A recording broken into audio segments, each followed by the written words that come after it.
Thank you lord. ನೀನೊಬ್ಬ ಕಾರ್ಯಗಳಿಗಾಗಿ ಸ್ತೋತ್ರ ಕರ್ತನೆ. ನೀವು ಮಾಡಿದ ಒಳ್ಳೆ ಕ್ರಿಯೆಗಳಿಗಾಗಿ ಸ್ತೋತ್ರ. ನಮ್ಮನ್ನು ಇಲ್ಲಿವರೆಗೂ ನಡೆಸಿದ ದೇವರೇ ನಿನಗೆ ಸ್ತೋತ್ರ. ಕೇಡು ಗಂಡಾಂತರಗಳನ್ನು ತಪ್ಪಿಸಿದ ದೇವರೇ ನಿನಗೆ ಸ್ತೋತ್ರ. ಉನ್ನತದಿಂದ ಉನ್ನತಕ್ಕೆ ಕರೆದೊಯ್ದ ದೇವರೇ ನಿನಗೆ ಸ್ತೋತ್ರ. ಆಶೀರ್ವಾದ ಮಾಡಿದಂಥ ದೇವರೇ ನಿನಗೆ ಸ್ತೋತ್ರ. ಆಶೀರ್ವಾದದಿಂದ ತುಂಬಿಸಿದ ದೇವರೇ ನಿನಗೆ ಸ್ತೋತ್ರ. ಸ್ತೋತ್ರ ಕರ್ತನೆ. Thank you Jesus. ನೀವು ಒಳ್ಳೆಯ ದೇವರಾಗಿದ್ದೆ ಸ್ವಾಮಿ. ಮಹೋನ್ನತನಾದ ದೇವರಾಗಿದ್ದೆ. ರಾಜಾದಿರಾಜನಾಗಿದ್ದೆ ಸ್ವಾಮಿ. ಆಸೀನ ರೂಢನಾಗಿದ್ದೆ ಕರ್ತನೆ. ಸಕಲವ ಸೃಷ್ಟಿಸಿದ ದೇವರು ನೀನು ಸ್ವಾಮಿ. ತಂದೆ ನಿನಗೆ ಸ್ತೋತ್ರ. ಅಲ್ಪರಾದ ನಮ್ಮನ್ನು ಉನ್ನತ ಸ್ಥಾನಕ್ಕೆ ಏರಿಸಿದ ದೇವರು ನೀನು. ನಾಮಕ್ಕೆ ಮಹಿಮೆ ಆಗಲಿ ಕರ್ತನೆ. ಸ್ವಾಮಿ, ಆರಾಧನೆ ನಿನ್ನ ಕರಳಿಗೆ ನಾವು ಒಪ್ಪಿಸಿಕೊಡುತ್ತೇನೆ ಸ್ವಾಮಿ. ಈ ಆರಾಧನೆ ನಿನಗೆ ಮಹಿಮೆ ಉಂಟಾಗಲಿ ಸ್ವಾಮಿ. ಇಲ್ಲಿ ಕೂಡಿ ಬಂದಿರುವ ಎಲ್ಲರನ್ನು ಬರಲಿಕ್ಕಿರುವವರನ್ನು ಕರ್ತನೆ ನಿನ್ನ ಕರಗಳಿಗೆ ನಾವು ಒಪ್ಪಿಸಿಕೊಳ್ಳಲಾಗಿದ್ದೇನೆ ಸ್ವಾಮಿ. ತಕ್ಕ ಸಮಯಕ್ಕೆ ಬಂದಿಲ್ಲಿ ಸೇರ್ಲಿಕ್ಕಾಗುವಂಥ ಕೃಪೆಯನ್ನು ಕೊಟ್ಟು ನಡೆಸು ಸ್ವಾಮಿ. ಕರ್ತನೆ, ಈ ಆರಾಧನೆ ಆರಂಭದಿಂದಲೂ ಕರ್ತನೆ ಅಂತ್ಯದವರೆಗೂ ಸ್ವಾಮಿ ನೀನೊಂದು ಪ್ರಸನ್ನತೆ ಕರ್ತನೆ ಇಲ್ಲಿ ನೆಲೆಯಾಗಿರಲಿ ಸ್ವಾಮಿ. ಕರ್ತನೆ, ಎಲ್ಲವನ್ನು ನಿನ್ನ ಕರಳಿಗೆ ನಾವು ಒಪ್ಪಿಸಿಕೊಳ್ಳಲಾಗಿದ್ದಾನೆ ದೇವರೇ. ನಿನ್ನ ನಾಮ ಒಂದೇ ಮಹಿಮೆ ಉಂಟಾಗಲಿ. ನೀನು ನಡೆಸು ಕರ್ತನೆ. ಎಲ್ಲ ಮಹಿಮೆ ಘನತೆಗೆ ಯೋಗ್ಯನಾದ ದೇವರು ನೀನು. ಎಲ್ಲವನ್ನು ನಿನ್ನ ಪಾದ ಸನ್ನಿಧಿಗೆ ಇಡುವಳಾಗಿದ್ದಾನೆ. ನೀನು ನಡೆಸು ಸ್ವಾಮಿ. ಈ ಚಿಕ್ಕ ಪ್ರಾರ್ಥನೆ ಯೇಸುವಿನ ಮುದ್ದಾದ ನಾಮದಲ್ಲಿ ಬೇಡಿ ಹೊಂದಿದ್ದೇನೆ ಶಿವಳ ತಂದೆಯೇ, amen. Hallelujah. Praise the Lord. ನಮಗೆ ಜಯ ಕೊಡುವ ದೇವರು ನಮ್ಮ ದೊಡ್ಡ ದೇವರಾಗಿದ್ದಾರೆ. ಆಮೆನ್. ಆತ ನಮ್ಮನ್ನು ಎಲ್ಲ ಕೇಡು ಗಂಡಾಂತರಗಳನ್ನು ತಪ್ಪಿಸಿದ ದೇವರು ಆತರಾಗಿದ್ದಾರೆ. ನಮ್ಮನ್ನು ಆತನ ಹಸ್ತದಿಂದ ನಡೆಸುವ ದೇವರು ಆತ ನಮ್ಮ ದೇವರಾಗಿದ್ದಾರೆ. ಅದ್ಭುತ ಕಾರ್ಯಗಳನ್ನು ನಡೆಸುವ ದೇವರು ಆತ ನಮ್ಮ ಕರ್ತರಾಗಿದ್ದಾರೆ. ಆಮೆನ್.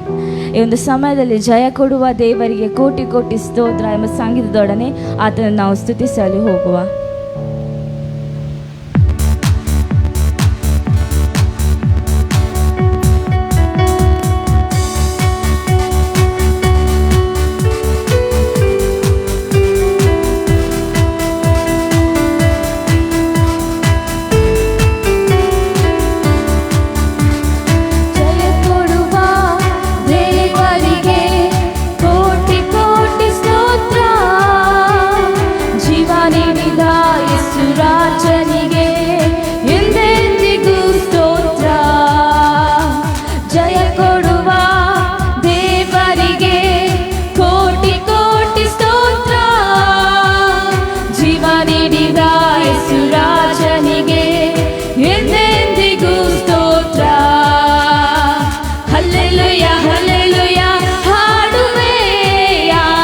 ಧ್ವನಿಯಿಂದ ಹೊಗಳುವೆ ಹಲ್ಲೆಲೂಯ ಹಲ್ಲೆಲೂಯ ಹಾಡುವೆ ಆನಂದ ಧ್ವನಿಯಿಂದ ಹೊಗಳುವೆ. ಜಯ ಕೊಡುವ ದೇವರಿಗೆ ಕೋಟಿ ಕೋಟಿ ಸ್ತೋತ್ರ. ಜೀವ ನೀಡಿದ ಯೇಸು ರಾಜನಿಗೆ ಎಂದೆಂದಿಗೂ ಸ್ತೋತ್ರ. ನೀತಿಯ ಹಸ್ತದಿ ಸಹಿಸಿ ನಡೆಸುವ, ನೀತಿಯ ಹಸ್ತದಿ ಸಹಿಸಿ ನಡೆಸುವ ಕರ್ತನೇ ನನ್ನ ಬಲವು, ಹೆದರೆದು ಎದೆದಿಗೂ ಕರ್ತನೇ ನನ್ನ ಬಲವು, ಹೆದರೆದು ಎದೆದಿಗೂ. ಜಯ ಕೊಡುವ ದೇವರಿಗೆ ಕೋಟಿ ಕೋಟಿ ಸ್ತೋತ್ರ. ಜೀವ ನೀಡುವ ಯೇಸು ರಾಜನಿಗೆ ಎಂದೆಂದಿಗೂ ಸ್ತೋತ್ರ. ಜಯ ಕೊಡುವ ದೇವರಿಗೆ ಕೋಟಿ ಕೋಟಿ ಸ್ತೋತ್ರ. ಜೀವ ನೀಡುವ ಯೇಸು ರಾಜನಿಗೆ ಎಂದೆಂದಿಗೂ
ಆಕಾಶದಲ್ಲೂ ಭೂಮಿಯಲ್ಲೂ ನಿನಗೆ ಸಮಾನ ಯಾರು?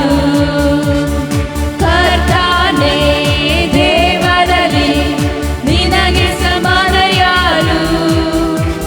ಆಕಾಶದಲ್ಲೂ ಭೂಮಿಯಲ್ಲೂ ನಿನಗೆ ಸಮಾನ ಯಾರು? ನಿನಗೆ ಸಮಾನ ಯಾರು? ಯೇಸುವೇ ನಿನಗೆ ಸಮಾನ ಯಾರು? ನಿನಗೆ ಸಮಾನ ಯಾರು? ಯೇಸುವೇ ನಿನಗೆ ಸಮಾನ ಯಾರು? ಆಕಾಶದಲ್ಲೂ ಭೂಮಿಯಲ್ಲೂ ನಿನಗೆ ಸಮಾನ ಯಾರು?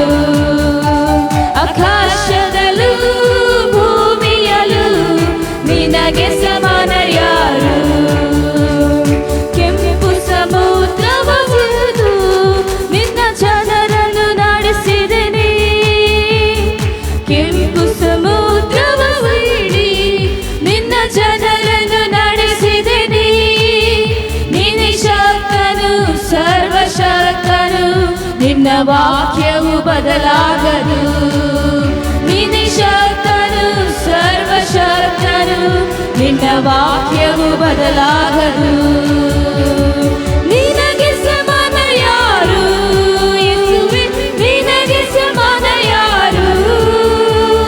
ನಿನಗೆ ಸಮಾನ ಯಾರು? ಯೇಸುವೇ ನಿನಗೆ ಸಮಾನ ಯಾರು? ಆಕಾಶದಲ್ಲೂ ಭೂಮಿಯಲ್ಲೂ ನಿನಗೆ ಸಮಾನ ಯಾರು? ಆಕಾಶದಲ್ಲೂ ಭೂಮಿಯಲ್ಲೂ ನಿನಗೆ ಸಮಾನ ಯಾರು? ಪರಲೋಕವನ್ನವ ನೀಡಿ ನಿನ್ನ ಜನರನ್ನು ಪೋಷಿಸಿದೆ. ಪರಲೋಕವನ್ನವ ನೀಡಿ ನಿನ್ನ ಜನರನ್ನು ಪೋಷಿಸಿದೆ. ನಿನ್ನಂತೆ ಯಾರುಂಟು ಎಲ್ಲ ಜನರನ್ನು ಪ್ರೀತಿಸಲು? ನಿನ್ನಂತೆ ಯಾರುಂಟು ಎಲ್ಲ ಜನರನ್ನು ಪ್ರೀತಿಸಲು? ನಿನಗೆ ಸಮಾನ ಯಾರು? ನಿನಗೆ ಸಮಾನ ಯಾರು? ನಿನಗೆ ಸಮಾನ ಯಾರು? ಯೇಸುವೇ ನಿನಗೆ ಸಮಾನ ಯಾರು? ಆಕಾಶದಲ್ಲೂ ಭೂಮಿಯಲ್ಲೂ ನಿನಗೆ ಸಮಾನ ಯಾರು? ಆಕಾಶದಲ್ಲೂ ಭೂಮಿಯಲ್ಲೂ ನಿನಗೆ ಸಮಾನ ಯಾರು? ಬಂಡೆಯನ್ನು ನೀನು ಒಡೆದು ನಿನ್ನ ಜನರ ದಾಹ ನೀಗಿದೆ. ಬಂಡೆಯನ್ನು ನೀನು ಒಡೆದು ನಿನ್ನ ಜನರ ದಾಹ ನೀಡಿದೆ. ನಿನ್ನ ನಾಮ ಅತಿಶಯ ಯಾವಾಗಲೂ ರಕ್ಷಿಸುವೆ. ನಿನ್ನ ನಾಮ ಅತಿಶಯ ಯಾವಾಗಲೂ ರಕ್ಷಿಸುವೆ. ನಿನಗೆ ಸಮಾನ ಯಾರು? ಯೇಸುವೇ ನಿನಗೆ ಸಮಾನ ಯಾರು? ನಿನಗೆ ಸಮಾನ ಯಾರು? ಯೇಸುವೇ ನಿನಗೆ ಸಮಾನ ಯಾರು? ಆಕಾಶದಲ್ಲೂ ಭೂಮಿಯಲ್ಲೂ ನಿನಗೆ ಸಮಾನ ಯಾರು? ಆಕಾಶದಲ್ಲೂ ಭೂಮಿಯಲ್ಲೂ ನಿನಗೆ ಸಮಾನ ಯಾರು? ಕರ್ತನೇ ದೇವರಲ್ಲಿ ನಿನಗೆ ಸಮಾನ ಯಾರು? ಆಕಾಶದಲ್ಲೂ ಭೂಮಿಯಲ್ಲೂ ನಿನಗೆ ಸಮಾನ ಯಾರು? ಕರ್ತನೇ ದೇವರಲ್ಲಿ ನಿನಗೆ ಸಮಾನ ಯಾರು? ಆಕಾಶದಲ್ಲೂ ಭೂಮಿಯಲ್ಲೂ ನಿನಗೆ ಸಮಾನ ಯಾರು? ನಿನಗೆ ಸಮಾನ ಯಾರು? ಯೇಸುವೇ ನಿನಗೆ ಸಮಾನ ಯಾರು? ನಿನಗೆ ಸಮಾನ ಯಾರು? ಯೇಸುವೇ ನಿನಗೆ ಸಮಾನ ಯಾರು? ಆಕಾಶದಲ್ಲೂ ಭೂಮಿಯಲ್ಲೂ ನಿನಗೆ ಸಮಾನ ಯಾರು? ಆಕಾಶದಲ್ಲೂ ಭೂಮಿಯಲ್ಲೂ ನಿನಗೆ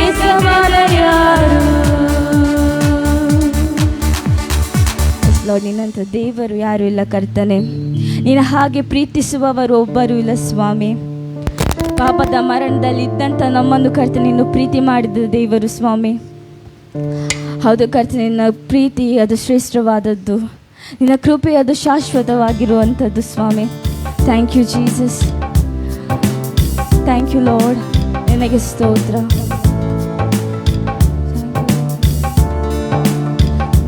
ಥ್ಯಾಂಕ್ ಯು ಜೀಸಸ್. ನಿನ್ನ ಪ್ರೀತಿ ಅದು ಶ್ರೇಷ್ಠವಾದದ್ದು. Thank you lord.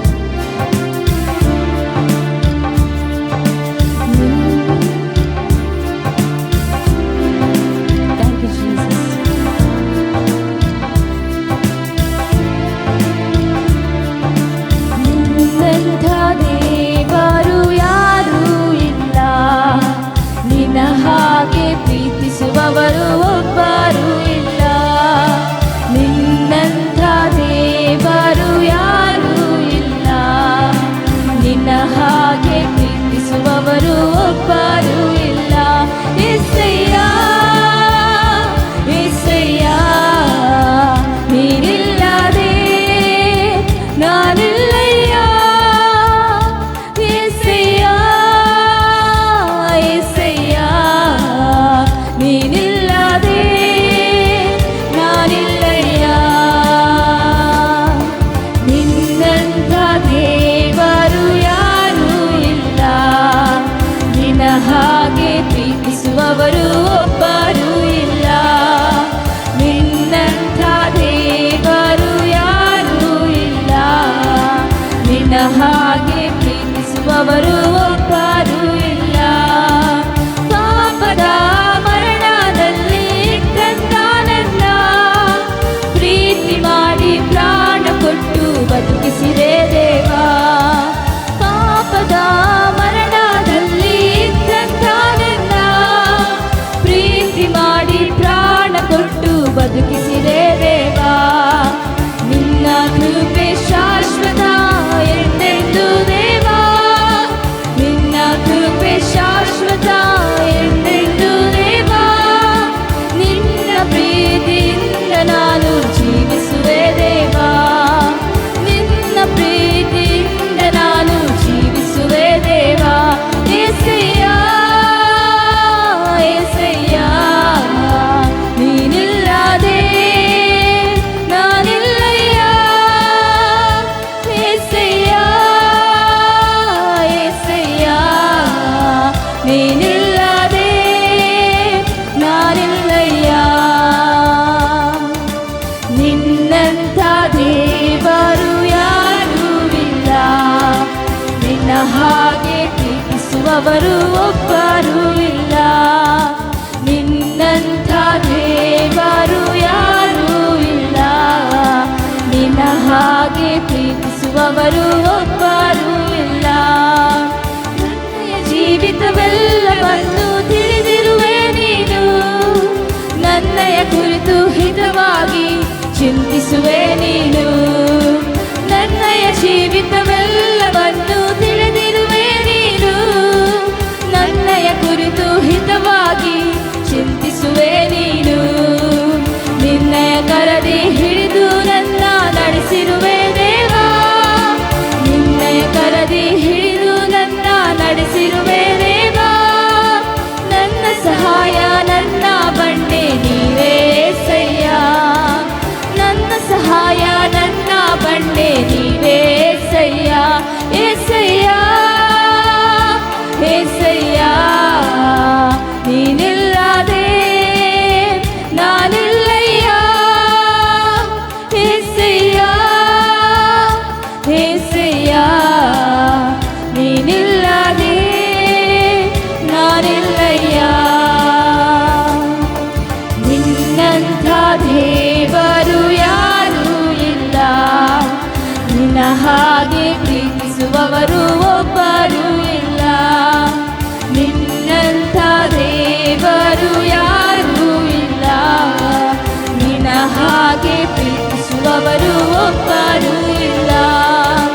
ಕಷ್ಟಗಳಲ್ಲಿ ದುಃಖಗಳಲ್ಲಿ ಜೊತೆಯಾಗಿರುವವರು, ರೋಗದಲ್ಲಿ ಸಂಕಟ ಸಂಕಟದಲ್ಲಿ ಬಲವ ಕೊಡುವವರು, ಕಷ್ಟಗಳಲ್ಲಿ ದುಃಖಗಳಲ್ಲಿ ಜೊತೆಯಾಗಿರುವವರು, ರೋಗದಲ್ಲಿ ಸಂಕಟದಲ್ಲಿ ಬಲವ ಕೊಡುವವರು, ಕೊರತೆಗಳನ್ನು ನೀಗಿಸುವವನು ನೀವೇ యేసయ్ಯ, ಕೊರತೆಗಳನ್ನು ನೀಗಿಸುವವರು ನೀವೇ యేసయ్ಯ, ಸೋಲುಗಳಲ್ಲಿ ಜಯವನ್ನು ಕೊಡುವ ದೇವ ನೀನಯ್ಯ, ಸೋಲುಗಳಲ್ಲಿ ಜಯವನ್ನು ಕೊಡುವ ದೇವರು ನೀನಯ್ಯ యేసయ్ಯ, యేసయ్ಯ, ನೀನಿಲ್ಲದೆ ನಾನಿಲ್ಲಯ್ಯ, యేసయ్య, యేసయ్య, ನೀನಿಲ್ಲದೆ ನಾನಿಲ್ಲಯ್ಯ, ನಿನ್ನಂಥ ದೇವರು ಯಾರೂ ಇಲ್ಲ, ನಿನ್ನ ಹಾಗೆ ಪ್ರೀತಿಸುವವರು ಒಬ್ಬರೂ ಇಲ್ಲ, ನಿನ್ನಂಥ ದೇವರು ಯಾರೂ ಇಲ್ಲ, ನಿನ್ನ ಹಾಗೆ ಪ್ರೀತಿಸುವವರು ಒಬ್ಬರೂ ಇಲ್ಲ, యేసయ్య, యేసయ్ಯ, ನೀನಿಲ್ಲದೆ ನಾನಿಲ್ಲಯ್ಯ, యేసయ్య, యేసయ్ಯ, ನೀನಿಲ್ಲದೆ ನಾನಿಲ್ಲಯ್ಯ,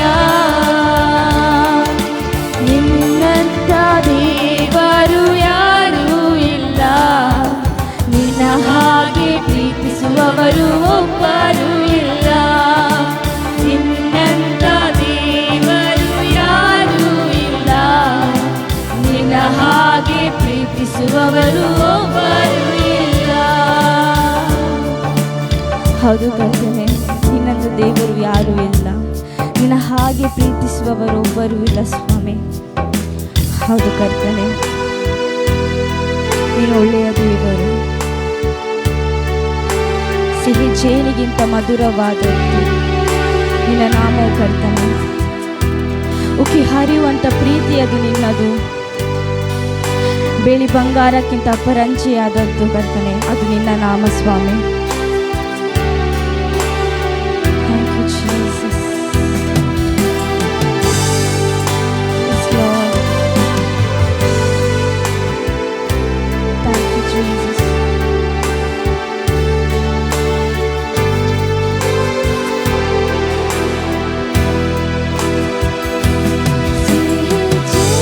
ಸಿಹಿಗಿಂತ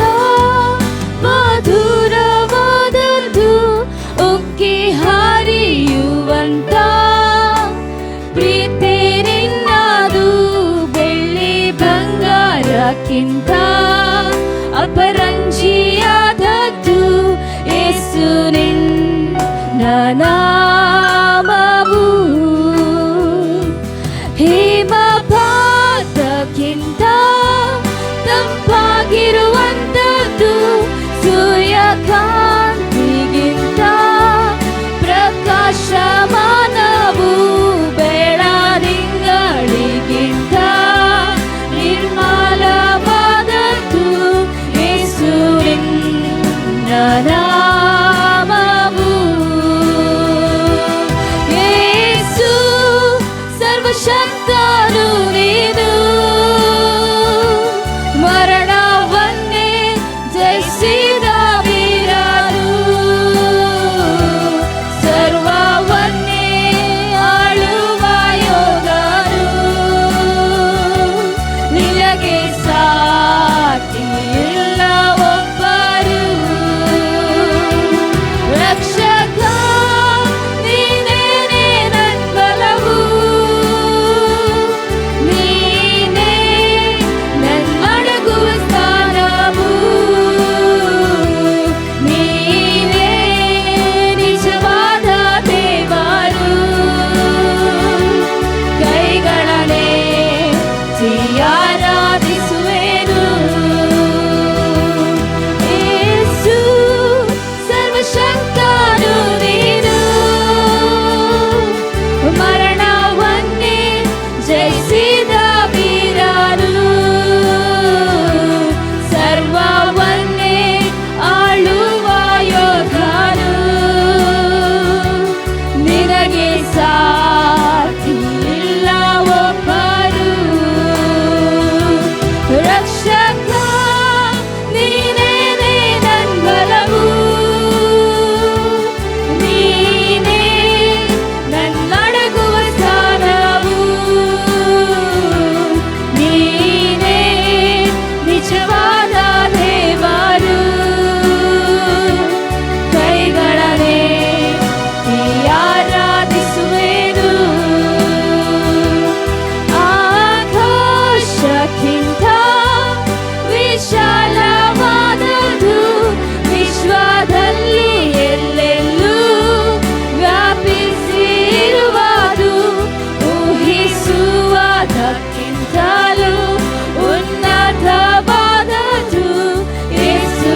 ಸ್ತುತಿಗಳೇ ಆರಾಧಿಸುವೆನು. ಹೌದು ಕರ್ತನಪ್ಪ, ಕರ್ತನೇ, ನಿನ್ನನ್ನು ಆರಾಧಿಸುವಂಥ ಒಂದು ಸೌಭಾಗ್ಯ ನಮ್ಮ ಜೀವಿತದಲ್ಲಿ ಅನುಗ್ರಹ ಮಾಡಿದ್ದಕ್ಕಾಗಿ ಸ್ತೋತ್ರ ಮಾಡ್ತಾ ಇದ್ದೇವೆ. ಕರ್ತನೇ, ಪರಲೋಕ ಸ್ವರ್ಗ ನಿನ್ನ ಸಿಂಹಾಸನ, ಭೂಮಿಯು ನಿನ್ನ ಪಾದಪೀಠ. ಇಂಥ ದೊಡ್ಡ ದೇವರೇ, ನೀನು ವಾಸ ಮಾಡ ಬಯಸಿದ್ದು ನಮ್ಮ ಹೃದಯವನ್ನು. ಆದ್ದರಿಂದ ಈ ಸಂದರ್ಭದಲ್ಲಿ ಕರ್ತನೆಪ್ಪ,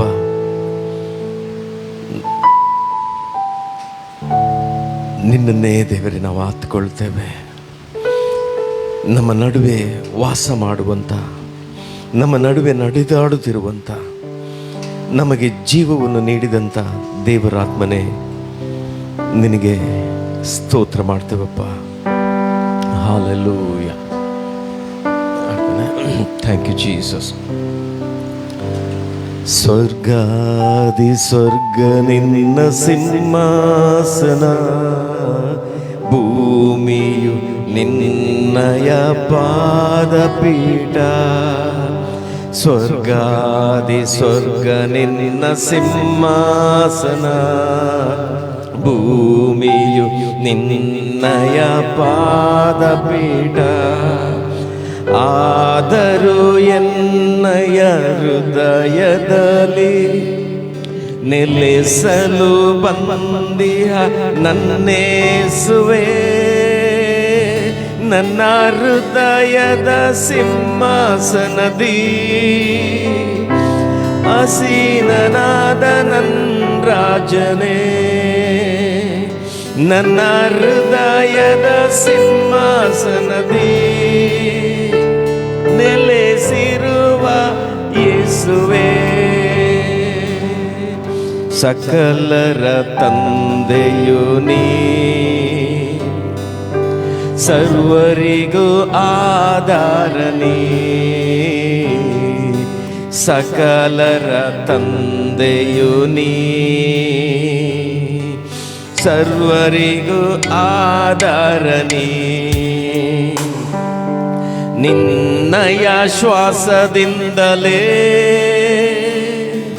ನಾನೀಗ ಉಸಿರಾಡುವೆ. ನಿನ್ನಯ ಕರುಣೆಯಿಂದಲೇ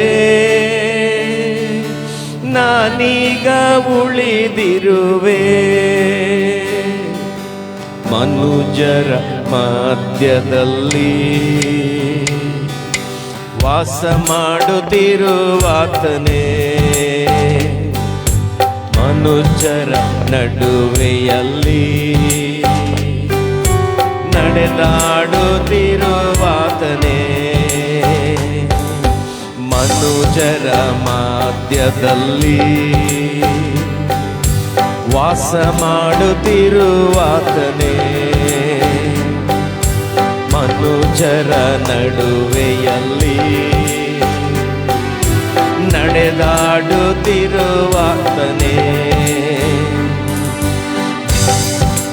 ಜೀವ ನೀಡುವ ದೇವರಾತ್ಮನೇ, ನನ್ನಲ್ಲಿ ಬೆರೆತು ಒಂದಾಗಿರುವೆ. ಮೃತ್ಯುಂಜಯನಾದ ಯೇಸುವೇ, ನೀ ನನ್ನಲ್ಲಿರಲು ನಾ ಜೀವಿಸುವೆ. ಜೀವ ನೀಡುವ ದೇವರಾತ್ಮನೇ, ನನ್ನಲ್ಲಿ ಬೆರೆತು ಒಂದಾಗಿರುವೆ. ಮೃತ್ಯುಂಜಯನಾದ ಯೇಸುವೇ,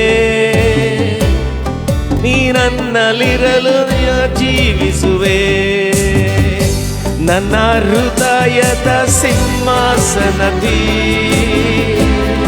ಆಸೀನನಾದ ನನ್ನ ರಾಜನೇ. ನನ್ನ ಹೃದಯದ ಸಿಂಹಾಸನದಿ ನೆಲೆಸಿರುವ ಯೇಸುವೇ. ಸ್ವರ್ಗಾದಿ ಸ್ವರ್ಗ ನಿನ್ನ ಸಿಂಹಾಸನ, ಭೂಮಿಯು ನಿನ್ನಯ ಪಾದಪೀಠ. ಸ್ವರ್ಗಾದಿ ಸ್ವರ್ಗ ನಿನ್ನ ಸಿಂಹಾಸನ, ಭೂಮಿಯು ನಿನ್ನಯ ಪಾದಪೀಠ. ಆದರೂ ಎನ್ನಯ ಹೃದಯದಲ್ಲಿ ನೆಲೆಸಲು ಬಂದಿಹ ನನ್ನೇಸುವೆ. ನನ್ನ ಹೃದಯದ ಸಿಂಹಾಸನದಲ್ಲಿ ಹಸೀನನಾದ ನನ್ನ ರಾಜನೇ, ನನ್ನ ಹೃದಯದ ಸಿಂಹಾಸನದಿ ನೆಲೆಸಿರುವ ಯೇಸುವೆ. ಸಕಲರ ತಂದೆಯು ನೀ, ಸರ್ವರಿಗೂ ಆಧಾರನೇ. ಸಕಲರ ತಂದೆಯು ನೀಸಯ, ಸರ್ವರಿಗೂ ಆಧಾರನೇ. ನಿನ್ನಯ ಶ್ವಾಸದಿಂದಲೇ ನಾನೀಗ ಉಸಿರಾಡುವೆ. ನಿನ್ನಯ ಕರುಣೆಯಿಂದಲೇ ನಾನೀಗ ಉಳಿದಿರುವೆ. ನನ್ನ ಹೃದಯದ ಸಿಂಹಾಸನದಿ ಹಸೀನನಾದ ನನ್ನ ರಾಜನೇ, ನನ್ನ ಹೃದಯದ ಸಿಂಹಾಸನದಿ ಹಸೀನನಾದ ನನ್ನ ಯೇಸುವೆ. ಸ್ತುತಿ ಸ್ತೋತ್ರಕ್ಕೆ ಘನಮಾನಕ್ಕೆ ಸರ್ವ ಮಹಿಮೆಗೆ ನೀ ಮಾತ್ರ ಯೋಗ್ಯನು. ಸ್ತುತಿ ಸ್ತೋತ್ರಕ್ಕೆ ಘನಮಾನಕ್ಕೆ ಸರ್ವ ಮಹಿಮೆಗೆ ನೀ ಮಾತ್ರ ಯೋಗ್ಯನು. ನನ್ನ ದೇಹವೇ ದೇವಾಲಯ, ಪವಿತ್ರಾತ್ಮರು ತಂಗುವಾಲಯ. ನನ್ನ ದೇಹವೇ ದೇವಾಲಯ, ಪವಿತ್ರಾತ್ಮರು ತಂಗುವಾಲಯ. Hallelujah, hallelujah, hallelujah. Thank you Lord. ತಂದೆಯಾದ ದೇವರೇ, ನಿನ್ನ ಸಮ್ಮುಖದಲ್ಲಿ ನಾವು ಸೇರಿ ಬರಲಿಕ್ಕೆ ಕೊಟ್ಟಂಥ ಈ ಮಹಾಕೃಪೆಗಾಗಿ, ಈ ವಾರದ ಮೊದಲ ದಿನಕ್ಕಾಗಿ ನಾವು ನಿನಗೆ ಸ್ತೋತ್ರಪ್ಪ ದೇವರೇ. ನೀನು ನಮ್ಮಲ್ಲಿ ಊದಿದಂತಹ ಆ ಜೀವ ಶ್ವಾಸದಿಂದಲೇ ನಾವು ಉಸಿರಾಡ್ತಿದ್ದೇವೆ. ನಾವು ಉಳಿದಿರುವುದೇ ನಿನ್ನ ಕರುಣೆಯಿಂದ. ಓ, ನಿನಗೆ ಕೋಟಿ ಕೋಟಿ ಸ್ತೋತ್ರ ಸಲ್ಲಿಸ್ತೇವಪ್ಪ. ಈ ಸ್ಥಳದಲ್ಲಿ ದೇವರೇ, ಆ ಸ್ವರ್ಗ ಆದಿ ಸ್ವರ್ಗ ನಿನ್ನ ದೇವರೇ, ಆ ಮಹಿಮೆ ಈ ಸ್ಥಳವನ್ನು, ಇಲ್ಲಿ ಬಂದಂಥ ನಿನ್ನ ಮಕ್ಕಳನ್ನು ಆವರಿಸಿಕೊಂಡಿರೋದಕ್ಕಾಗಿ ಸ್ತೋತ್ರ ಮಾಡ್ತೇವೆ. ನಮ್ಮಲ್ಲಿ ನೀನು ವಾಸ ಮಾಡೋದಕ್ಕೆ ಬಯಸಿದಂಥ ನನ್ನ ದೇವರೇ, ನೀನು ನಮ್ಮಲ್ಲಿ ಆಸೀನನಾಗಿರುವುದಕ್ಕಾಗಿ, ನೀನು ನಮ್ಮಲ್ಲಿ ನೆಲೆಗೊಂಡಿರುವುದಕ್ಕಾಗಿ ನಿನಗೆ ಕೋಟಿ ಕೋಟಿ ಸ್ತೋತ್ರ ಸಲ್ಲಿಸ್ತೇವೆ. ಮುಂದಿನ ಭಾಗದಲ್ಲಿ ನೀನು ಕರ್ತನೆಪ್ಪ, ನಿನ್ನ ವಚನಗಳ ಮೂಲಕ ನಮ್ಮೊಂದಿಗೆ ನೀನು ಮಾತನಾಡು, ನಿನ್ನ ಚಿತ್ತವನ್ನು ಪ್ರಕಟಿಸು. ಯಾವ ಉದ್ದೇಶಕ್ಕಾಗಿ ದೇವರೇ ನೀನು ಹೇಳಿದ್ದೆ, ಈ ಬಂಡೆಯ ಮೇಲೆ ನನ್ನ ಸಭೆಯನ್ನು ಕಟ್ಟುತ್ತೇನೆ, ಪಾತಾಳ ಲೋಕದ ಬಲವು ಅದನ್ನು ಸೋಲಿಸಲಾರದು ಎಂಬುದಾಗಿ. ಅದೇ ರೀತಿಯಲ್ಲಿ ಕರ್ತನೆ, ನಿನ್ನ ಸೇವಕನಿಗೆ ನೀನು ಹೇಳಿದಿ, ಪರಲೋಕದ ಬೀಗದ ಕೈಗಳು ನಿನಗೆ ಕೊಟ್ಟಿದ್ದೇನೆ ಎಂಬುದಾಗಿ. ಆದ್ದರಿಂದ ಮುಂದಿನ ಭಾಗದಲ್ಲಿ ನಮ್ಮೆಲ್ಲರೊಂದಿಗೆ ನೀನು ನಿನ್ನ ವಾಕ್ಯದ ಮೂಲಕವಾಗಿ ಮಾತನಾಡು. ನೀನು ಬೇಗನೆ ಬರಲಿಕ್ಕಿದ್ದೆ. ಆದ್ದರಿಂದ ನಮ್ಮ ಸಿದ್ಧತೆ ದೇವರೇ, ಹೌದು ಕರ್ತನೆಪ್ಪ, ನಾವು ಸಿದ್ಧರಾಗುವಂತೆ ನಮ್ಮನ್ನು ಬಲಪಡಿಸು. ನಮ್ಮ ಬಲಹೀನತೆಯಲ್ಲಿ ನಿನ್ನ ಬಲವು ನಮಗೆ ಬಲಪೂರ್ಣ ಸಾಧಕವಾಗಲಿ. ಇದಕ್ಕೆ ವಿರುದ್ಧವಾಗಿ ಹೋರಾಟ ಮಾಡುತ್ತ ವೈರಿಯ ಎಲ್ಲ ಪ್ಲ್ಯಾನ್ಗಳು, ವೈರಿಯ ಆಲೋಚನೆಗಳು, ಅನ್ಯರ ಸಂಕಲ್ಪಗಳದು ವ್ಯರ್ಥವಾಗಲಿ ಮತ್ತು ನಿನ್ನ ಸಂಕಲ್ಪ ನೆರವೇರಲಿ. ಯೇಸು ನಾಮದಲ್ಲಿ ಪ್ರಾರ್ಥಿಸಿ ಬೇಡಿ ಹೊಂದಿದ್ದೇವೆ ತಂದೆಯೇ. ಆಮೇನ್, ಆಮೇನ್, ಆಮೇನ್. ನಾವು ಕೂತ್ಕೊಳ್ಳೋಣ. Thank you Jesus.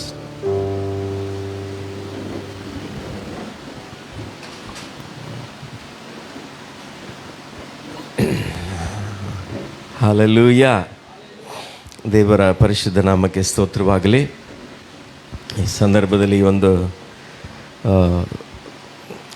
ಸ್ಥಳಕ್ಕೆ ಬರಲಿಕ್ಕೆ, ದೇವರ ವಾಕ್ಯವನ್ನು ನಾವು ಜೊತೆಯಾಗಿ ಕಲೀಲಿಕ್ಕೆ ದೇವರು ಕೊಟ್ಟಂಥ ಅವಕಾಶಕ್ಕಾಗಿ ನಾನು ದೇವರಿಗೆ ಕೃತಜ್ಞತೆ ಸಲ್ಲಿಸುತ್ತಾ, ಮತ್ತು ಪ್ರೀತಿಪೂರ್ವಕವಾಗಿ ಸಭಾಪಾಲಕರು ಕೂಡ ಈ ಸ್ಥಳಕ್ಕೆ ಕರೆ ಕೊಟ್ಟದಕ್ಕಾಗಿ, ಅವರ ಕುಟುಂಬಕ್ಕಾಗಿಯೂ ಸಭೆ ನಿಮ್ಮೆಲ್ಲರಿಗೂ ನಾನು ಯೇಸು ಕ್ರಿಸ್ತನ ಹೆಸರಿನಲ್ಲಿ ವಂದಿಸ್ತೇನೆ.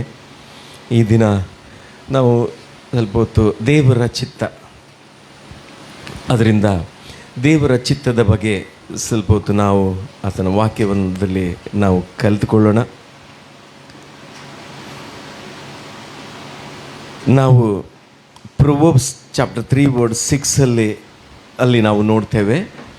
ಪ್ರೊವರ್ಬ್ಸ್ ಜ್ಞಾನೋಕ್ತಿಗಳ ಪುಸ್ತಕ 3ನೇ ಅಧ್ಯಾಯ, ಅದರಲ್ಲಿ 6ನೇ ವಚನ.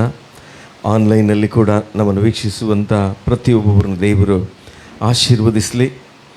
ನಿಮ್ಮನ್ನು ಕೂಡ ಈ ವಾಕ್ಯದ ಮೂಲಕ ದೇವರು ಬಲಗೊಳ್ಳಪಡಿಸಲಿ. ಇಲ್ಲಿ ಹೀಗೆ ಹೇಳ್ತದೆ, ನಿನ್ನ ಎಲ್ಲ ನಡವಳಿಕೆಯಲ್ಲಿ ಆತನ ಚಿತ್ತಕ್ಕೆ ವಿಧೇಯನಾಗಿರು, ಆತನೇ ನಿನ್ನ ಮಾರ್ಗಗಳನ್ನು ಸರಾಗ ಮಾಡುವನು. ಹಲ್ಲೆಲೂಯಾ. ಹಾಗಾದರೆ ಇಲ್ಲಿ ಬಹಳ ಪ್ರಾಮುಖ್ಯವಾದಂಥ ವಿಚಾರವನ್ನು ನಾವು ನೋಡ್ತೇವೆ. ದೇವರ ವಾಕ್ಯ ಹೇಳುವಂಥದ್ದು ಏನಂತ, ಆತನ ಚಿತ್ತಕ್ಕೆ ನಾವು ವಿಧೇಯರಾಗಬೇಕಂತೆ. ಆವಾಗ ದೇವರು ನಮ್ಮ ಮಾರ್ಗಗಳನ್ನು ಸರಾಗ ಮಾಡ್ತಾನೆಂಬುದಾಗಿ. ಅನೇಕ ಇಕ್ಕಟ್ಟಿನ ಪರಿಸ್ಥಿತಿಗಳು, ನನಗೆ ಯಾಕೆ ಹೀಗೆ ಅನ್ನುವಂಥ ಕೆಲವು ಸಂಗತಿಗಳು ಇವತ್ತು ಕಾಡ್ತಾ ಇರ್ಬೋದು. ಆದರೆ ಇಲ್ಲಿ ವಾಕ್ಯ ಹೇಳ್ತದೆ, ಅದಕ್ಕೆ ಉತ್ತರ ಇಷ್ಟೇ, ದೇವರ ಚಿತ್ತಕ್ಕೆ ವಿಧೇಯರಾಗುವುದು. ನಾವು ನೋಡ್ತೇವೆ, 2025 ವರ್ಷಗಳ ಹಿಂದೆ ಮನುಷ್ಯ ಕುಮಾರನಾಗಿ ಈ ಭೂಮಿಗೆ ಬಂದು ದೇವರ ಚಿತ್ತಕ್ಕನುಸಾರವಾಗಿ ನಾವು ನಡೆಯುವುದರ ಮೂಲಕವಾಗಿ ಕರ್ತನಾದ ಯೇಸು ಕ್ರಿಸ್ತನ ಮೂಲಕ, ಆತನ ವಿಧೇಯತೆ ಮೂಲಕ ನಮಗೆ ಏನು ಸಿಕ್ಕಿದೆ? ಬಿಡುಗಡೆ ಸಿಕ್ಕಿದೆ ಅಲ್ವಾ? ಆದ್ದರಿಂದ ಇಲ್ಲಿ ಜ್ಞಾನೋಕ್ತಿ ಪುಸ್ತಕವನ್ನು ಬರೆದ ಆತನು ಹೇಳ್ತಾನೆ, ದೇವರ ಚಿತ್ತಕ್ಕೆ ವಿಧೇಯನಾಗಿರು. ಯಾಕಂದರೆ ಎರೆಮೀಯನ ಪ್ರವಂದನ ಗ್ರಂಥದಲ್ಲಿ ನಾವು ನೋಡುವಾಗ ಮನುಷ್ಯನಿಗೆ ನಾವು ನೋಡ್ತೇವೆ, ಮನುಷ್ಯನ ಮಾರ್ಗ ಅವನ ಸ್ವಾಧೀನದಲ್ಲಿ ಇಲ್ಲಂತೆ. ಅವನ ಸ್ವಾಧೀನದಲ್ಲಿ ಇಲ್ಲ. ಯಾಕಂದರೆ ಅವನ ಸ್ವಂತ ಆಲೋಚನೆಯಲ್ಲಿ ತಾನು ಮಾಡೋದೆಲ್ಲ ಸರಿ. ಆಮೇಲೆ ಎಲ್ಲಿಗೆ ಗುಂಡಿಗೆ ಬೀಳ್ತಾರೆ, ಏನಾಗ್ತದೆ, ಎಲ್ಲಿ ನಾಶ ಆಗಿ ಹೋಗ್ತದೆ ಗೊತ್ತಿಲ್ಲ. ಅದಕ್ಕೆ ಯೆರೆಮೀಯನಿಗೆ ಬರೆದ ಪ್ರವಾದನೆ 10:23 ಹೇಳ್ತದೆ, ಯೆಹೋವನೇ ಮಾನವನ ಮಾರ್ಗವನ್ನು ಸ್ವಾಧೀನದಲ್ಲಿ ಇಲ್ಲವೆಂದು ನನಗೆ ಗೊತ್ತು, ಮನುಷ್ಯನು ನಡೆದಾಡುತ್ತಾ ಸರಿಯಾದ ಕಡೆಗೆ ತನ್ನ ಹೆಜ್ಜೆಯನ್ನು ಇಡಲಾರನು.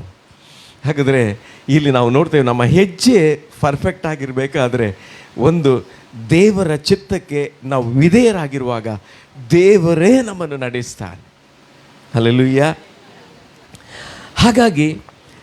ಹಾಗಾದರೆ ಇಲ್ಲಿ ನಾವು ನೋಡ್ತೇವೆ, ದೇವರ ಚಿತ್ತ ಏನಾಗಾದರೆ, ದೇವರ ಚಿತ್ತ ಏನು ಅಲ್ವಾ? ದೇವರ ಚಿತ್ತ ಏನಂತೇಳಿ ಹೇಳಿದರೆ, ಅವನು ಥೆಸಲೋನಿಕನಿಗೆ ಬರೆಯುವಾಗ 1ನೇ ಥೆಸಲೋನಿಕದಲ್ಲಿ 4:3 ಹೇಳ್ತದೆ, ದೇವರ ಚಿತ್ತವೇನೆಂದರೆ ನೀವು ಶುದ್ಧರಾಗಿರಬೇಕೆಂಬುದೇ.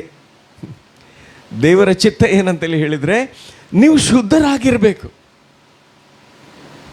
ಯಾಕಂದ್ರೆ ನಾವು ದೇವರ ವಾಕ್ಯದಲ್ಲಿ ನಾವು ನೋಡ್ತೇವೆ, ಪರಲೋಕದಲ್ಲಿರುವ ನಮ್ಮ ತಂದೆಯಾದ ದೇವರು ಪರಿಶುದ್ಧನಾಗಿರುವುದರಿಂದ ನಾವು ಕೂಡ ಏನಾಗಿರ್ಬೇಕಂತೆ ಅಲ್ವ, ಪರಿಶುದ್ಧರು. ಇದು ದೇವರ ಚಿತ್ತ. ಅದಕ್ಕೆ ಪೌಲ ಕೊಲೊಸ್ಸೆಯವರಿಗೆ ಬರೆಯುವಾಗ ಹೀಗೆ ಹೇಳ್ತಾನೆ 1ನೇ ಅಧ್ಯಾಯದಲ್ಲಿ, ದೇವರ ಚಿತ್ತದ ವಿಷಯವಾದ ತಿಳುವಳಿಕೆಯಿಂದ ತುಂಬಿಕೊಂಡು. ಹಾಗಾದರೆ ಒಂದು ವೇಳೆ ದೇವರ ಚಿತ್ತದ ತಿಳುವಳಿಕೆ ಇಲ್ಲದಿದ್ದರೆ ನಾವು ಆತನಿಗೆ ವಿಧೇಯರಾಗೋದು ಹೇಗೆ ಅಲ್ವಾ? ನಾವು ಆತನಿಗೆ ವಿಧೇಯರಾಗೋದು ಹೇಗೆ? ದೇವರ ಚಿತ್ತವನ್ನು ನಾವು ತಿಳ್ಕೊಳ್ಳದೆ ಇದ್ದರೆ ದೇವ ಚಿತ್ತಕ್ಕನುಸಾರವಾಗಿ ನಾವು ನಡೆಯುವುದೇ ಹೇಗೆ? ಅದಕ್ಕೆ ಅವನೇನು ಹೇಳ್ತಾನಂತೇಳಿ ಹೇಳಿದರೆ, ದೇವರ ಚಿತ್ತದ ವಿಷಯವಾದ ತಿಳುವಳಿಕೆಯನ್ನು ತುಂಬಿಕೊಂಡು ಆತನಿಗೆ ಯೋಗ್ಯರಾಗಿ ನಡೆದು ಎಲ್ಲ ವಿಧದಲ್ಲಿ ಆತನನ್ನು ಅಂದರೆ ಹೇಳಿದರೆ ದೇವರನ್ನು ಸಂತೋಷಪಡಿಸುವವರಾಗಿರಬೇಕೆಂತಲೂ. ಅನೇಕ ಸಾರಿ ನಾವೇನು ಮಾಡ್ತೇವೆ ಅಂದರೆ ನಮ್ಮ ಮನುಷ್ಯರನ್ನು ಮೆಚ್ಚಿಸುವುದಕ್ಕೋಸ್ಕರ ನಾವು ನೋಡ್ತೇವೆ, ಅವರು ನಮ್ಮನ್ನು ಮೆಚ್ಚಬೇಕು. ಆದರೆ ಇಲ್ಲಿ ದೇವರ ವಾಕ್ಯ ಹೇಳ್ತದೆ ಏನಂತೇಳಿ ಹೇಳಿದರೆ, ಇಲ್ಲಿ ದೇವರು ನಮ್ಮನ್ನು ಮೆಚ್ಚಬೇಕು. ಅದಕ್ಕೋಸ್ಕರ ಅಲ್ಲಿ ಹೇಳ್ತದೆ, ಎಲ್ಲ ವಿಧದಲ್ಲಿ ಆತನನ್ನು ಸಂತೋಷಪಡಿಸುವವರಾಗಿರಬೇಕೆಂತಲೂ. ನಾನು ಹೇಳ್ತೇನೆ ಏನಂತ ಹೇಳಿದರೆ, ಈ ಭಾಗದಲ್ಲಿ ದೇವರನ್ನು ನಾವು ಸಂತೋಷಪಡಿಸುವಾಗ ನಾವು ಸಂತೋಷವಾಗಿರ್ತೇವೆ, ನಮ್ಮ ಕುಟುಂಬ ಸಂತೋಷವಾಗಿರ್ತದೆ, ನಮ್ಮ ಎಲ್ಲ ಕ್ಷೇತ್ರದಲ್ಲಿ ಕೂಡ ನಾವು ಏನು ಅನುಭವಿಸ್ತದೆ, ಸಂತೋಷವನ್ನೇ ನಾವು ಅನುಭವಿಸ್ತೇವೆ. ಅದಕ್ಕೆ ಅವನು ಹೇಳ್ತಾನೆ ಏನಂತೇಳಿ ಹೇಳಿದ್ರೆ, ನೀವು ಸಕಲ ಸತ್ಕಾರ್ಯವೆಂಬ ಫಲವನ್ನು ಕೊಡುತ್ತಾ ದೇವ ಜ್ಞಾನದಿಂದ ಅಭಿವೃದ್ಧಿ ಆಗಿರಬೇಕೆಂಬುದು ನಾವು ನೋಡ್ತೇವೆ. ಇದೆಲ್ಲ ದೇವರ ಚಿತ್ತ. ಹಾಗಾಗಿ ದೇವರ ಚಿತ್ತವನ್ನು ನಾವು ತಿಳ್ಕೊಳ್ಳುವುದೇ.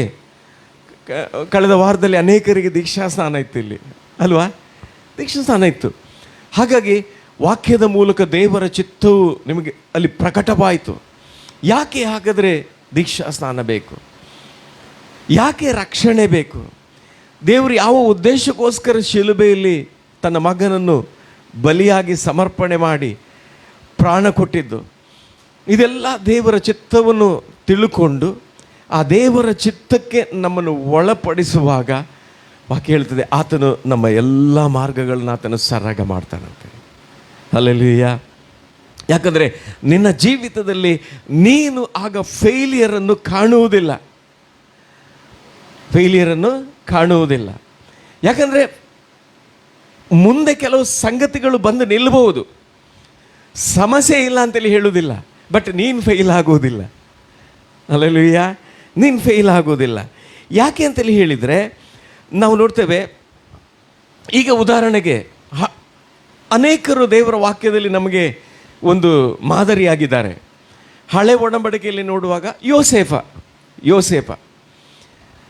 ಯೋಸೇಫನಿಗೆ ಏನಂತೇಳಿ ಹೇಳಿದರೆ, ನಾವು ನೋಡ್ತೇವೆ, ನಾನು ನಂಬ್ತೇನೆ, ಯೋಸೇಫ ಒಬ್ಬ ದೇವರ ಚಿತ್ತವನ್ನು ತಿಳ್ಕೊಂಡ ಮನುಷ್ಯ, ದೇವರ ಚಿತ್ತವನ್ನು ಅರಿತುಕೊಂಡ ಒಬ್ಬ ಮನುಷ್ಯ. ಯೋಸೇಫನಿಗೆ ಹೋರಾಟ ಇರಲಿಲ್ವಾ ಅಲ್ವಾ? ಇತ್ತು. ಯಾಕಂತೇಳಿ ಹೇಳಿದರೆ, ಯೋಸೇಫನಿಗೆ ದೇವರು ಭಯಂಕರವಾದಂಥ ದರ್ಶನಗಳನ್ನು ನಾವು ನೋಡ್ತೇವೆ, ಆತನ ಮುಂದಿನ ಭವಿಷ್ಯವನ್ನೇ ದೇವರು ಆತನಿಗೆ ತಿಳಿಸಿದರು. ಆದರೆ ನಾವು ನೋಡ್ತೇವೆ ಯೋಸೇಫನಿಗೆ ಸಮಸ್ಯೆ ಇತ್ತು. ಬಟ್ ಒಂದು ಏನಾಗಿತ್ತು ಅಂತ ಹೇಳಿದರೆ, ದೇವರ ಚಿತ್ತಕ್ಕೆ ಒಳಪಟ್ಟು ದೇವರಿಗೆ ವಿಧೇಯನಾದಂಥ ಯೋಸೇಫನಿಗೆ ದೇವರು ಮಾರ್ಗವನ್ನು ಸರಾಗ ಮಾಡ್ತಾ ಬಂದ್ರಲ್ಲಿ. ಹೌದಾ? ಗುಂಡಿಗೆ ಬಿದ್ದರು, ಅಲ್ಲೇ ಮಾರ್ಗ. ಪೋಟಿಫೆರನ ಮನೆಗೆ ಮಾರಲ್ಪಟ್ಟರು, ಅಲ್ಲಿ ಕೂಡ ನಾವು ನೋಡ್ತೇವೆ ದೇವರು ಅವನಿಗೆ ಮಾರ್ಗ ಮಾಡಿದರು.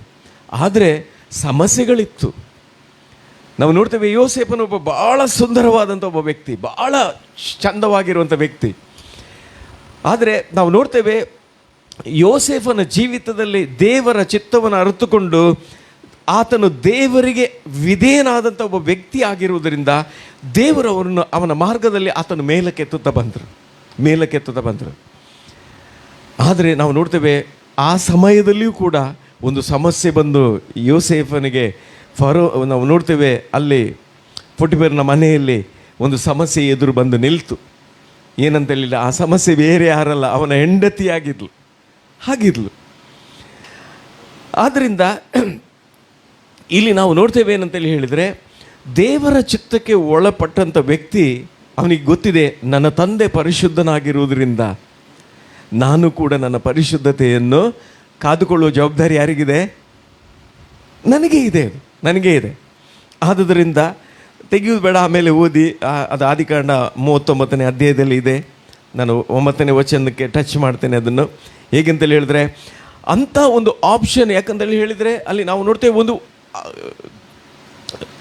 ಕೆಲವರಿಗೆ ಅದು ಒಂದು ಒಳ್ಳೆಯ ಅವಕಾಶ ಆಗಿ ಕಾಣ್ಬೋದು, ಒಳ್ಳೆ ಆಪರ್ಚುನಿಟಿ ಆಗಿರ್ಬೋದು. ಅದರ ಮೂಲಕ ಅವಳು ಯಾವ ಒಂದು ಇದಕ್ಕೆ ಕೂಡ ತಗೊಂಡು ಹೋಗಲಿಕ್ಕೆ ಅವಕಾಶ ಅಂತ ಒಂದು ಯೋಚನೆ ಮಾಡಿದರೆ. ಆದರೆ ನಾವು ನೋಡ್ತೇವೆ ಏನಂತೇಳಿ ಹೇಳಿದರೆ, ಇಲ್ಲಿ ನಾವು ನೋಡ್ತೇವೆ ಯೋಸೇಫನ ಮೈಂಡ್ ಸೆಟ್ ಎಲ್ಲಿತ್ತಂತೇಳಿ ಹೇಳಿದರೆ, ಪರಲೋಕದ ತಂದೆಯಾದ ದೇವರ ಮೇಲೆ. ದೇವರ ಚಿತ್ತಕ್ಕೆ ಒಳಪಟ್ಟ ಮನುಷ್ಯನ ಆತನು ಹೇಳ್ತಾನೆ ಏನಂತೇಳಿ ಹೇಳಿದರೆ, ಅವನು ಹೇಳ್ತಾನೆ, ಹೀಗಿರುವಲ್ಲಿ ನಾನು ಇಂಥ ಮಹಾ ದುಷ್ಕೃತ್ಯವನ್ನು ನಡೆಸಿ ದೇವರಿಗೆ ವಿರುದ್ಧವಾಗಿ ಹೇಗೆ ಪಾಪ ಮಾಡಲಿ ಎಂದು ತನ್ನ ದಣಿಗೆ ಹೆಂಡತಿಗೆ ಉತ್ತರ ಕೊಟ್ಟನು. ಅವನು ಉತ್ತರ ಕೊಟ್ಟ. ಯಾಕಂದರೆ ಹೇಳಿದರೆ ಆ ಸಮಸ್ಯೆ ಜೊತೆಯಲ್ಲಿ ಅವನು ಮಾತಾಡ್ತಾನೆ. ಸಮಸ್ಯೆ ಅವನ ಜೊತೆಯಲ್ಲಿ ಮಾತಾಡ್ತಾ ಇದೆ. ಈಗ ಅವನು ಅದನ್ನು ಕೇಳಿ ಅದಕ್ಕೆ ಒಳಗಾಗಲಿಲ್ಲ, ಬದಲಾಗಿ ಸಮಸ್ಯೆ ಜೊತೆಯಲ್ಲಿ ಅವನು ಮಾತಾಡ್ತಾ ಇದ್ದಾನೆ. ಹಾಗಾಗಿ ಅಲ್ಲಿ ನಾವು ನೋಡ್ತೇವೆ, ದೇವರು ಅಲ್ಲಿ ಯೋಸೇಫನ ಮಾರ್ಗವನ್ನು ಸರಾಗ ಮಾಡಿದರು. ಹೇಗೆಂತೇಳಿ ಹೇಳ್ತಾರೆ ನೋಡಿ, ಅಂಥ ಒಂದು ಅವಕಾಶ ಸಿಕ್ಕಿದಾಗ ಅವನು ಮಾತಾಡಿದ ಸಮಸ್ಯೆಗೆ ಅವನು ಒಳಗಾಗಲಿಲ್ಲ. ಆದರೆ ತಿರುಗಿ ಇನ್ನೊಂದು ಅವನಿಗೆ ಒಂದು ದೊಡ್ಡ ಸವಾಲಿತ್ತೇನಂತೇಳಿ ಹೇಳಿದ್ರೆ, ಸೆರೆಮನೆಗೆ ಹೋಗಬೇಕಾಯ್ತು. ಅವನು ಸೆರೆಮನೆಗೆ ಹೋಗಬೇಕಾಯ್ತು.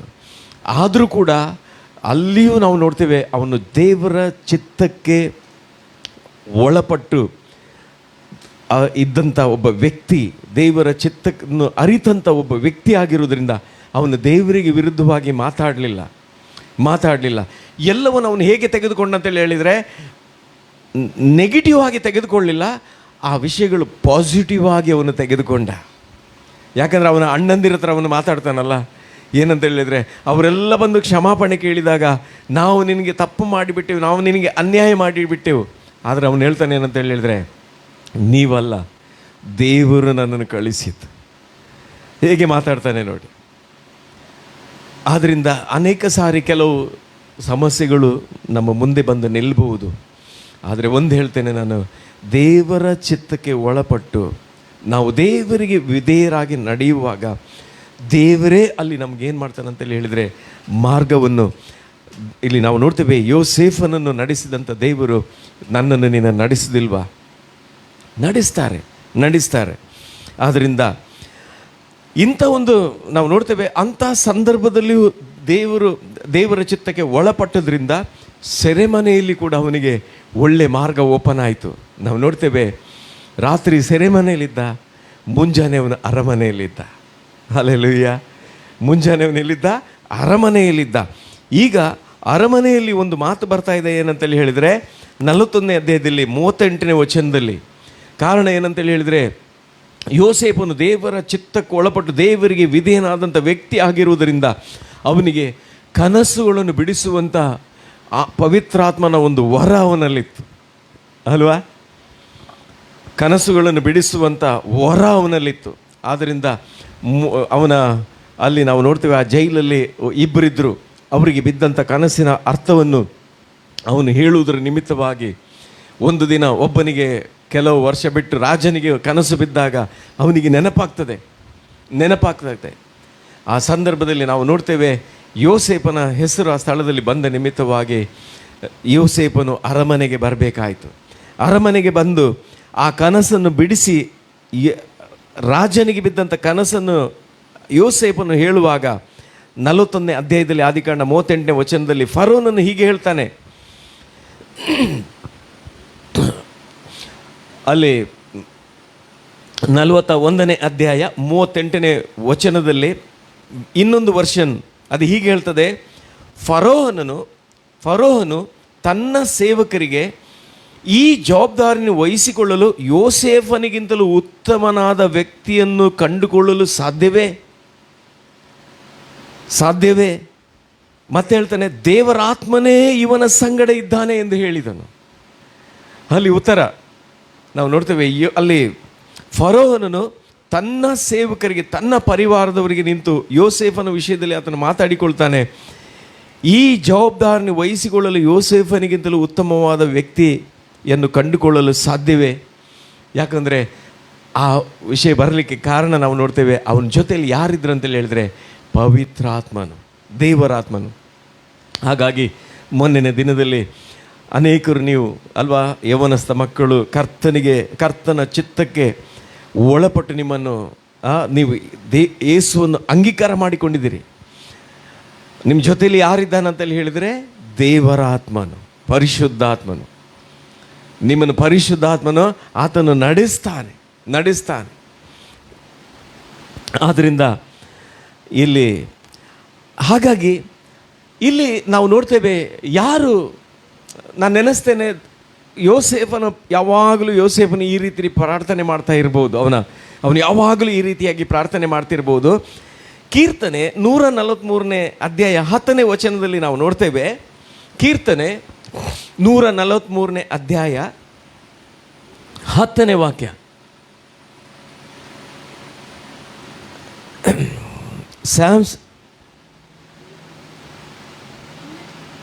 ನಿನ್ನ ಚಿತ್ತದಂತೆ ನಡೆದುಕೊಳ್ಳುವುದನ್ನು ನನಗೆ ಕಲಿಸು.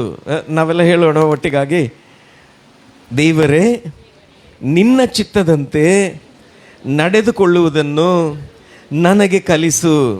ನನ್ನ ದೇವರು ನೀನಲ್ಲವೋ? ಶುಭಕಾರಿಯಾಗಿರುವ ನಿನ್ನ ಆತ್ಮನು ನನ್ನನ್ನು ಮಟ್ಟ ನೆಲದಲ್ಲಿ ನಡೆಸಲಿ. ಹಾಗಾದರೆ ಈ ಪ್ರಾರ್ಥನೆ ಖಂಡಿತವಾಗಿಯೂ ನಾವು ಈ ಪ್ರಾರ್ಥನೆಯನ್ನು ನಿತ್ಯ ಮಾಡಲೇಬೇಕು. ಪ್ರತಿನಿತ್ಯ ಏನು ಮಾಡಬೇಕಂತೇಳಿ ಪವಿತ್ರಾತ್ಮನ ಹತ್ರ ಕೇಳಬೇಕು. ಯಾಕಂತೇಳಿ ಹೇಳಿದ್ರೆ, ಯೇಸು ಹೇಳಿದರೆ ಏನಂತೇಳಿ ಹೇಳಿದ್ರೆ, ನಾನು ಹೋಗ್ತೇನೆ, ನಿಮಗೊಬ್ಬ ಸಹಾಯಕನನ್ನು ಕಳಿಸ್ತೇನೆ, ಆತನು ಬಂದು ನಿಮ್ಮನ್ನು ಏನು ಮಾಡ್ತಾನೆ, ಸಕಲ ವಿಷಯದಲ್ಲಿಯೂ ನಿಮ್ಮನ್ನು ನಡೆಸಿಕೊಂಡು ಹೋಗಿ ಸತ್ಯಕ್ಕೆ ಆತನು ಸೇರಿಸ್ತಾನೆ. ಯಾರು ನಡೆಸುವವನು? ಪವಿತ್ರಾತ್ಮನು. ಹಾಗಾಗಿ ಇಲ್ಲಿ ಕೀರ್ತನೆಗಾರನ ಯಾವಾಗಲೂ ಕೇಳ್ತಾನೆ ಏನಂತೇಳಿ ಹೇಳಿದರೆ, ಅಲ್ಲಿ ನಾವು ನೋಡ್ತೇವೆ, ನಿನ್ನ ಚಿತ್ತದಂತೆ ನಡೆದುಕೊಳ್ಳುವುದು ನನಗೆ ಕಲಿಸು ಎಂಬುದಾಗಿ. ಆದ್ದರಿಂದ ಎಲ್ಲಿರುವ ಚಿಕ್ಕ ಮಕ್ಕಳಿರ್ಬೋದು, ದೊಡ್ಡವರು ನಾವೇ ಆಗಿರ್ಬೋದು, ಪ್ರತಿನಿತ್ಯ ನಾವು ದೇವರ ಹತ್ರ ಇದನ್ನು ಏನು ಮಾಡಬೇಕಂತೇಳಿ ಹೇಳಿದರೆ ನಾವು ಕೇಳಿಕೊಳ್ಳಬೇಕು. ಆದ್ದರಿಂದ ಯಾಕೆ ಇದು ನಾವು ನೋಡ್ತೇವೆ ಅಂತೇಳಿ, ಯಾಕೆ ನಾವು ಇದನ್ನು ಕೇಳ್ಕೊಳ್ಬೇಕಂತೇಳಿ ಹೇಳಿದರೆ, ಯೋಹಾನನು ಬರೆದ ಸುವಾರ್ತೆ 6ನೇ ಅಧ್ಯಾಯ ಅಲ್ಲಿ 39 ಮತ್ತು 40ನೇ ವಚನದಲ್ಲಿ ಯೇಸು ಏನು ಹೇಳ್ತಾರೆ ಎಂಬುದಾಗಿ ನಾವು ನೋಡಿಕೊಳ್ಳುವಾಗ, ಯೋಹಾನನು ಬರೆದ ಸುವಾರ್ತೆ 6ನೇ ಅಧ್ಯಾಯ ಅಲ್ಲಿ 39-40ರಲ್ಲಿ, ನನಗೆ ಕೊಟ್ಟವರಲ್ಲಿ ಒಬ್ಬನನ್ನೂ ನಾನು ಕೆಡಗೊಡಿಸದೆ ಅವನನ್ನು ಕಡೆಯ ದಿನದಲ್ಲಿ ಎಬ್ಬಿಸಬೇಕೆಂಬುದೇ, ಮಗನನ್ನು ನೋಡಿ ಆತನನ್ನು ನಂಬುವ ಪ್ರತಿಯೊಬ್ಬನಿಗೆ ನಿತ್ಯ ಜೀವವು ಸಿಗಬೇಕೆಂಬುದೇ ನನ್ನ ತಂದೆಯ ಚಿತ್ತ ಅಲ್ವ? ತಂದೆಯ ಚಿತ್ತ. ಹಾಗಾದ್ರೆ ತಂದೆಯ ಚಿತ್ತ ಏನು? ನಿತ್ಯ ಜೀವ. ಈ ಲೋಕದಲ್ಲಿ ಅಲ್ವಾ 70, 80, 120 ಇರ್ಬೋದು. ಆದರೆ ಅಷ್ಟೇ ಅಲ್ಲ, ಅಲ್ಲಿ ದೇವರ ಚಿತ್ತ ಏನಂತೇಳಿ ಹೇಳಿದರೆ ನಿತ್ಯ ಜೀವ. ಅದು ಹೇಗೆ ಅಂತೇಳಿ ಹೇಳಿದರೆ, ಮಗನನ್ನು ಅಂದರೆ ಯೇಸು ಕ್ರಿಸ್ತನನ್ನು ನೋಡಿ ಆತನನ್ನು ನಂಬುವ ಪ್ರತಿಯೊಬ್ಬನಿಗೆ, ಅಂದರೆ ಯೇಸುವೇ ದೇವ ಕುಮಾರನೆಂದು ನಂಬುವವರಿಗೆ, ಯೇಸುವನ್ನು ಪರಲೋಕದಿಂದ ತಂದೆಯಾದ ದೇವರು ತನ್ನ ಮಗನನ್ನು ಈ ಭೂಮಿಗೆ ನನಗೋಸ್ಕರ ಆತನು ಕಳಿಸ್ತಾನೆಂಬುದಾಗಿ ವೈಯಕ್ತಿಕವಾಗಿ ಯಾರ್ಯಾರು ನಂಬ್ತಾರೋ ಅವರಿಗೆ ನಿತ್ಯ ಜೀವ ಕೊಡಬೇಕೆಂಬುದೇ ದೇವರ ಚಿತ್ತ. ಅದಕ್ಕೆ ಹೇಳ್ತದೆ ಜ್ಞಾನೋಕ್ತಿಯಲ್ಲಿ, ನೀನು ಅಲ್ಲಿ ನಿನ್ನ ಎಲ್ಲ ನಡವಳಿಯಲ್ಲಿ ಆತನ ಚಿತ್ತಕ್ಕೆ ವಿಧೇಯನಾಗಿರು, ಆತನೇ ನಿನ್ನ ಮಾರ್ಗಗಳನ್ನು ಎಲ್ಲಿವರೆಗೆ? ಪರಲೋಕ, ಅಲ್ಲಿ ಸೇರುವವರೆಗೂ ಮಾರ್ಗವನ್ನು ಆತನ ಏನು ಮಾಡ್ತಾನೆ ಅಂತೇಳಿ ಹೇಳಿದರೆ ಸರಾಗ ಮಾಡಿಕೊಂಡು ಹೋಗ್ತಾನೆ. ಹಲ್ಲೆಲೂಯಾ, ಸರಾಗ ಮಾಡಿಕೊಂಡು ಹೋಗ್ತಾನೆ. ಹಾಗಾಗಿ ಅಲ್ಲಿ ನಾವು ನೋಡ್ತೇವೆ, ನಿತ್ಯ ಜೀವ ಸಿಗಬೇಕೆಂಬುದೇ ನನ್ನ ತಂದೆಯ ಚಿತ್ತ. ಅದಕ್ಕೆ ಪೌಲನು ತಿಮೋತಿಗೆ ಬರೆಯುವಾಗ ಹೀಗೆ ಹೇಳ್ತಾನೆ ಏನಂತೇಳಿ ಹೇಳಿದ್ರೆ, 1 ತಿಮೋತಿ 2ನೇ ಅಧ್ಯಾಯ 4ನೇ ವಚನದಲ್ಲಿ, 1 ತಿಮೋತಿ 2ನೇ ಅಧ್ಯಾಯ 4ನೇ ವಚನದಲ್ಲಿ, ಎಲ್ಲ ಮನುಷ್ಯರು, ಅದು ಯಾರೇ ಆಗಿರಲಿ ಅಲ್ವ, ಯಾವುದೇ ಕುಲ ಇರ್ಬೋದು, ಯಾವುದೇ ಭಾಷೆ ಇರ್ಬೋದು, ಯಾವುದೇ ಜನಾಂಗ ಇರ್ಬೋದು, ಎಲ್ಲ ಮನುಷ್ಯರು ರಕ್ಷಣೆ ಸತ್ಯದ ಜ್ಞಾನಕ್ಕೆ ಸೇರಬೇಕೆಂಬುದು ಆತನ ಚಿತ್ತ.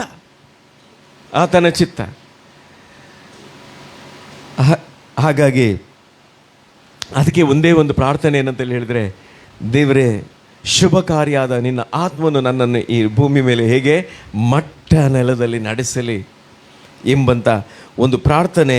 ಇದು ಬಹಳ ಅಮೂಲ್ಯವಾದಂಥದ್ದು. ಯಾಕೆ ಎಲ್ಲ ಮನುಷ್ಯರ ರಕ್ಷಣೆ ಒಂದು ಸತ್ಯದ ಜ್ಞಾನಕ್ಕೆ ಸೇರಬೇಕೆಂಬುದು ದೇವರ ಚಿತ್ತ. ಇಲ್ಲಿ ಮತ್ತಾಯನು ಬರೆದ ಸುವಾರ್ತೆಯಲ್ಲಿ ನಾವು ನೋಡ್ತೇವೆ. ಮತ್ತಾಯನು ಬರೆದ ಸುವಾರ್ತೆ 7ನೇ ಅಧ್ಯಾಯದಲ್ಲಿ 21ನೇ ವಚನದಲ್ಲಿ ನಾವು ನೋಡ್ತೇವೆ, ನನ್ನನ್ನು ಸ್ವಾಮಿ ಸ್ವಾಮಿ ಅನ್ನುವರೆಲ್ಲರೂ ಪರಲೋಕ ರಾಜ್ಯದಲ್ಲಿ ಸೇರುವರೆಂದು ನೆನೆಸಬೇಡ್ರಿ, ಪರಲೋಕದಲ್ಲಿರುವ ನನ್ನ ತಂದೆಯ ಚಿತ್ತದಂತೆ ನಡೆಯುವವನೇ ಪರಲೋಕ ರಾಜ್ಯಕ್ಕೆ ಸೇರುವನು. ಯಾಕೆ ರಕ್ಷಣೆ ಅಂತೇಳಿ ಹೇಳಿದರೆ, ರಕ್ಷಣೆ ಇಲ್ಲದೆ, ರಕ್ಷಣಾ ಅನುಭವಕ್ಕೆ ಬಾರದೆ, ಆ ರಕ್ಷಣೆಯನ್ನು ತಿರಸ್ಕರಿಸಿ ಒಂದು ವೇಳೆ ನೀನು ಆತನನ್ನು ಸ್ವಾಮಿ ಸ್ವಾಮಿ ಅಂತ ಕರೆಯುವುದಾದರೆ, ವಾಕ್ಯ ಹೇಳ್ತದೆ, ನನ್ನನ್ನು ಸ್ವಾಮಿ ಸ್ವಾಮಿ ಅನ್ನುವರೆಲ್ಲರೂ ಪರಲೋಕ ರಾಜ್ಯದಲ್ಲಿ ಸೇರುವರೆಂದು ನೆನೆಸಬೇಡಿರಿ. ನೀವು ಆಲೋಚನೆ ಕೂಡ ಮಾಡೋದು ಬೇಡ, ಅದು ಆಲೋಚನೆ ಕೂಡ ಮಾಡೋದು ಬೇಡ. ಅದಕ್ಕೆ ಅಲ್ಲಿ ಹೇಳ್ತದೆ, ನನ್ನ ತಂದೆಯ ಚಿತ್ತದಂತೆ ನಡೆಯುವವನೇ. ಅದಕ್ಕೆ ನಾವಾಗ ನೋಡಿದ್ದೇವೆ ಕೊಲಸೆಯಲ್ಲಿ ಪೌಲನು ಅವರಿಗೆ ಸಭೆಗೆ ಹೇಳ್ತಾನೆ, ಕರ್ತನ ಚಿತ್ತದ ವಿಷಯವಾದ ತಿಳುವಳಿಕೆಯಿಂದ ತುಂಬಿಕೊಂಡು, ದೇವರ ಚಿತ್ತ ಏನು, ನಾವು ರಕ್ಷಣೆ ಹೊಂದಬೇಕು. ದೇವರ ಚಿತ್ತ ಏನು, ನಾವು ಪರಲೋಕಕ್ಕೆ ಆತನ ಜೊತೆಯಲ್ಲಿ ನಾವು ಇರಬೇಕು. ದೇವರ ಚಿತ್ತ ಏನು, ನಾವು ಈ ಲೋಕದಲ್ಲಿ ಯೇಸು ಕ್ರಿಸ್ತನು ಹೇಗೆಯೋ ಹಾಗೇ ನಾವು ಈ ಲೋಕದಲ್ಲಿ ನಾವು ಜೀವಿಸಬೇಕು. ನಿಮ್ಮ ಮೂಲಕ ಯೇಸುವನ್ನು ಜನರು ನೋಡಬೇಕು, ಯೇಸು ಕಾಣಬೇಕು. ಇದು ದೇವರ ಚಿತ್ತವಾಗಿದೆ. ಆದ್ದರಿಂದ ಅಲ್ಲಿ ನಾವು ನೋಡ್ತೇವೆ. ಅಷ್ಟು ಮಾತ್ರವಲ್ಲದೆ, ಈ ಭೂಮಿ ಮೇಲೆ ಇನ್ನೊಂದು ಭಾಗಕ್ಕೆ ನಾವು ಬರಬೇಕಾದ್ರೆ ಅರಣ್ಯಕಾಂಡ 24ನೇ ಅಧ್ಯಾಯದ 1ನೇ ವಚನದಲ್ಲಿ ನಾವು ನೋಡ್ತೇವೆ. ಅರಣ್ಯಕಾಂಡ 24ನೇ ಅಧ್ಯಾಯ, ಅಲ್ಲಿ ನಾವು ಇಸ್ರಾಯೇಲರಿಗೆ ಶುಭವಾಗಬೇಕೆಂಬುದೇ ಯೆಹೋವನ ಚಿತ್ತ. ಇಸ್ರಾಯೇಲರಿಗೆ ಶುಭವಾಗಬೇಕೆಂಬುದೇ ಯೆಹೋವನ ಚಿತ್ತ. ಹಾಗಾಗಿ ಇಸ್ರಾಯೇಲರಿಗೆ ಹೋರಾಟ ಇರಲಿಲ್ವಾ? ಇತ್ತು. ಆದರೆ ದೇವ್ರ ಚಿತ್ತ ಏನು? ಶುಭವಾಗಬೇಕೆಂಬುದೇ ದೇವರ ಚಿತ್ತ. ಅದಕ್ಕೆ ಎಲ್ಲ ಅವರ ನಡವಳಿಕೆಯಲ್ಲಿ ಅವರು ದೇವರಿಗೆ ಅವರು ಮೆಚ್ಚುಗೆಯಾಗಿ ಇರಬೇಕಾಗಿತ್ತು. ಯಾಕೆ ಇಸ್ರಾಯೇಲರು ಅನೇಕ ಸಾರಿ ನಾವು ನೋಡ್ತೇವೆ ಅವರ ಬೀಳುವಿಕೆ, ಅವರು ಯಾಕೆ ಸೆರೆಗೆ ಹೋದರು, ಯಾಕೆ ಅನೇಕ ಕಷ್ಟ ನಷ್ಟಗಳನ್ನು ಅನುಭವಿಸಿದರು, ಕೆಲವು ಸಂಗತಿಗಳಿಗೆ, ಅವರ ಮುಂದೆ ಬಂದಂಥ ಕೆಲವು ಪರಿಸ್ಥಿತಿಗಳಿಗೆ ಅವರು ಒಳಗಾದರು. ಆದರೆ ಯೋಸೇಫ ಒಳಗಾಗಲಿಲ್ಲ. ಆದಾಮ ಹವ್ವ ಒಳಗಾದರು. ಅವರಿಬ್ಬರು ಒಟ್ಟೆ ಇದ್ದರೂ ಕೂಡ ಅವರು ಒಳಗಾದರು. ಯೋಸೇಫ ಒಬ್ಬ ಇದ್ದರೂ ಕೂಡ ಒಳಗಾಗಲಿಲ್ಲ, ನಾವು ನೋಡ್ತೇವೆ. ಆದ್ದರಿಂದ ಇಲ್ಲಿ ನಾವು ನೋಡ್ತೇವೆ, ಇಲ್ಲಿ ಯೆಹೋವನ ಚಿತ್ತವೆಂದು ಬಿಳಾಮನು ತಿಳಿದು ಮೊದಲಿನಂತೆ ಶಕುನ ನೋಡುವುದಕ್ಕೆ ಹೋಗದೆ ಅರಣ್ಯದ ಕಡೆಗೆ ಮುಖವನ್ನು ತಿರುಗಿಸಿಕೊಂಡನು. ಹಾಗಾದರೆ ಇಲ್ಲಿ ನಾವು ನೋಡ್ತೇವೆ, ಒಬ್ಬ ಬಾಲಾಕನು, ಅರಸನು ಇಸ್ರಾಯೇಲರನ್ನು ನೋಡಿ ಇವರು ಮಹಾಬಲಿಷ್ಠರು, ಇವರಿಂದ ನಮಗೆ ಸಮಸ್ಯೆ ಉಂಟಾಗುವುದು ಎಂದು ಬಿಳಾಮನನ್ನು ಶಪಿಸುವುದಕ್ಕೆ ಕರೆಸಿದಾಗ ಈಗ ಬಿಳಾಮನು ಅಲ್ಲಿ ನೋಡಿ ಹೇಳುವುದ ಮಾತೇನಂತೇಳಿ ಹೇಳಿದರೆ, ಇಸ್ರಾಯೇಲರಿಗೆ ಶುಭವಾಗಬೇಕೆಂಬುದೇ ಆತನ ಚಿತ್ತವಾಗಿದೆ. ಹಾಗಾಗಿ ನೆನಪು ಮಾಡಿಕೊಳ್ಳ್ರಿ, ಏನಂತೇಳಿ ಹೇಳಿದರೆ, ಯಾರು ದೇವರ ಚಿತ್ತಗೊಳಪಟ್ಟು ಎಲ್ಲ ನಡವಳಿಕೆಯಲ್ಲಿ ಆತನಿಗೆ ಅಲ್ಲಿ ನಾವು ನೋಡ್ತೇವೆ, ಆತನಿಗೆ ನಾವು ಒಳಗಾಗಿರ್ತೇವೋ, ನಿನ್ನ ಎಲ್ಲ ನಡವಳಿಕೆ ಆತನ ಚಿತ್ತಕ್ಕೆ ನಾವು ವಿಧೇಯರಾಗಿರುವಾಗ ನಾವು ನೋಡ್ತೇವೆ, ಯಾರು ಕೂಡ ಏನೇ ಶಾಪ ಹಾಕಲಿ, ಯಾವುದೇ ಮಂತ್ರತಂತ್ರಗಳು ಮಾಡಲಿ, ಯಾವುದೇ ಸಂಗತಿಗಳು ಮಾಡಲಿ, ಖಂಡಿತವಾಗಿ ನಮ್ಮನ್ನು ಮುಟ್ಟುವುದೇ ಇಲ್ಲ. ಹಲ್ಲೆಲೂಯಾ. ನಂಬ್ತೀರಾ ಅಲ್ವಾ? ಯಾಕಂದ್ರೆ ದೇವರ ವಾಕ್ಯದಲ್ಲಿ ಬರೆದ ನಂತರ ನಂಬಲೇಬೇಕು. ಅದಕ್ಕೆ ಅಲ್ಲಿ ಮುಂದೆ ನಾವು ನೋಡ್ತೇವೆ, ಏನಂತೇಳಿ ಹೇಳಿದರೆ, ಯಾಕೆ ಅವನು ಹೇಳ್ತಾನೆ, ಬಿಳಾಮನ ಈ ಮಾತನ್ನು ಯಾಕೆ ಹೇಳ್ತಾನೆ ಅಂತೇಳಿ ಹೇಳಿದರೆ, ಅರಣ್ಯಕಾಂಡ 23ನೇ ಅಧ್ಯಾಯ 19 ಮತ್ತು 20ನೇ ವಚನದಲ್ಲಿ ನಾವು ನೋಡ್ತೇವೆ. ದೇವರು ಮನುಷ್ಯನಂತೆ ಎರಡು ಮಾತಿನವನಲ್ಲ, ಮಾನವನಂತೆ ಮನಸ್ಸನ್ನು ಬೇರೆ ಮಾಡಿಕೊಳ್ಳುವನಲ್ಲ, ತಾನು ಹೇಳಿದ ಮೇರೆಗೆ ನಡೆಯುವುದಿಲ್ಲವೋ. ಹಾಗಾದ್ರೆ ನೋಡಿ, ದೇವರ ಒಂದು ಒಳ್ಳೆಯ ಸ್ವಭಾವ ಏನಂತ ಹೇಳಿದರೆ, ದೇವರಲ್ಲಿರುವಂಥ ಒಂದು ಆ ಗುಣ, ಯಾಕಂದ್ರೆ ಅದು ನಮ್ಮಲ್ಲಿ ವರ್ಗಾವಣೆ ಆಗಬೇಕು. ಯಾಕಂದರೆ ದೇವರು ಏನಾದರೂ ಮಾತಾಡಿದರೆ ಅದರ ಹಾಗೆ ನಡೀತಾರಂತವ್ರು ಅಲ್ವಾ? ಅವರು ಆ ಮಾತಿಗೆ ಅವರೇ ವಿಧೇಯರಾಗ್ತಾರೆ. ಅದಕ್ಕೆ ಅಲ್ಲಿ ಹೇಳ್ತದೆ ಏನಂತ ಹೇಳಿದರೆ, ತಾನು ಹೇಳಿದ ಮೇರೆಗೆ ನಡೆಯುವುದಿಲ್ಲವೋ, ಮಾತು ಕೊಟ್ಟ ನಂತರ ನೆರವೇರಿಸುವುದಿಲ್ಲವೋ, ಅವರನ್ನು ಆಶೀರ್ವಾದಿಸಿಗೆ ನನಗೆ ಅಪ್ಪಣೆ ಆಯಿತು, ಆಶೀರ್ವದಿಸಿದ ನಂತರ ನಾನು ಬದಲಾಯಿಸಲಾರನು. ಈಗ ನೋಡಿ, ಅಲ್ಲಿ ಕೆಲವು ಸಂಗತಿಗಳನ್ನು ನಾವು ನೋಡುವಾಗ ಹೇಗೆ ಅಂತೇಳಿ ಹೇಳಿದರೆ, ದೇವರು ಎಲ್ಲಿವರೆಗೆ ದೇವರ ಮಕ್ಕಳ ಪಕ್ಷ ವಹಿಸ್ತಾನಂತೇಳಿ ಹೇಳಿದರೆ, ಧರ್ಮೋಪದೇಶ ಕಾಂಡದಲ್ಲೆಲ್ಲ ಮೋಶೆಯನ್ನು ದೇವರು ಎಲ್ಲಿಗೆ ಕರೆದ್ರು? ಮಾತಾಡಲಿಕ್ಕೆ ಎಲ್ಲಿಗೆ ಕರೆದಿದ್ದಾರೆ? ಬೆಟ್ಟಕ್ಕೆ ಕರೆದಿದ್ದಾರಲ್ಲ. ಆದರೆ ಇಲ್ಲಿ ನಾವು ನೋಡ್ತೇವೆ 22ನೇ ಅಧ್ಯಾಯ 9ನೇ ವಚನ ಓದಿ, 9ನೇ ವಚನ ಹಾಕಿ. ಅಲ್ಲಿ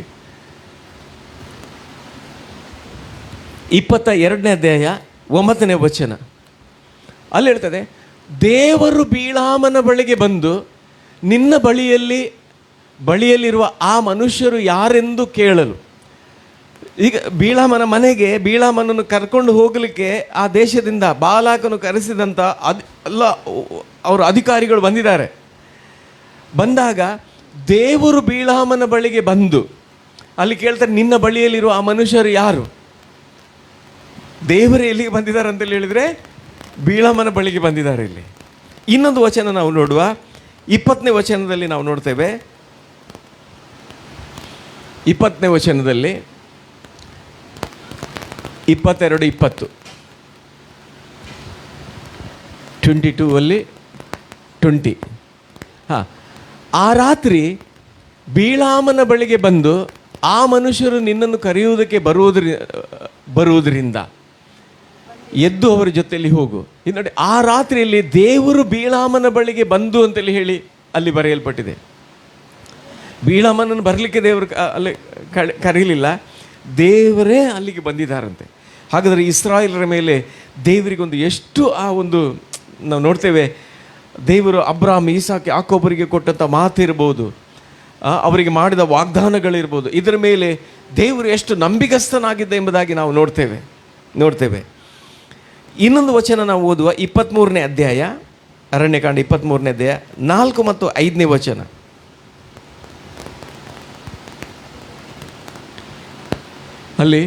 ಇಲ್ಲಿ ತಿರುಗಿ ಹೇಳ್ತದೆ, ದೇವರು ಬೀಳಾಮನಿಗೆ ಎದುರಾಗಿ ಬಂದಾಗ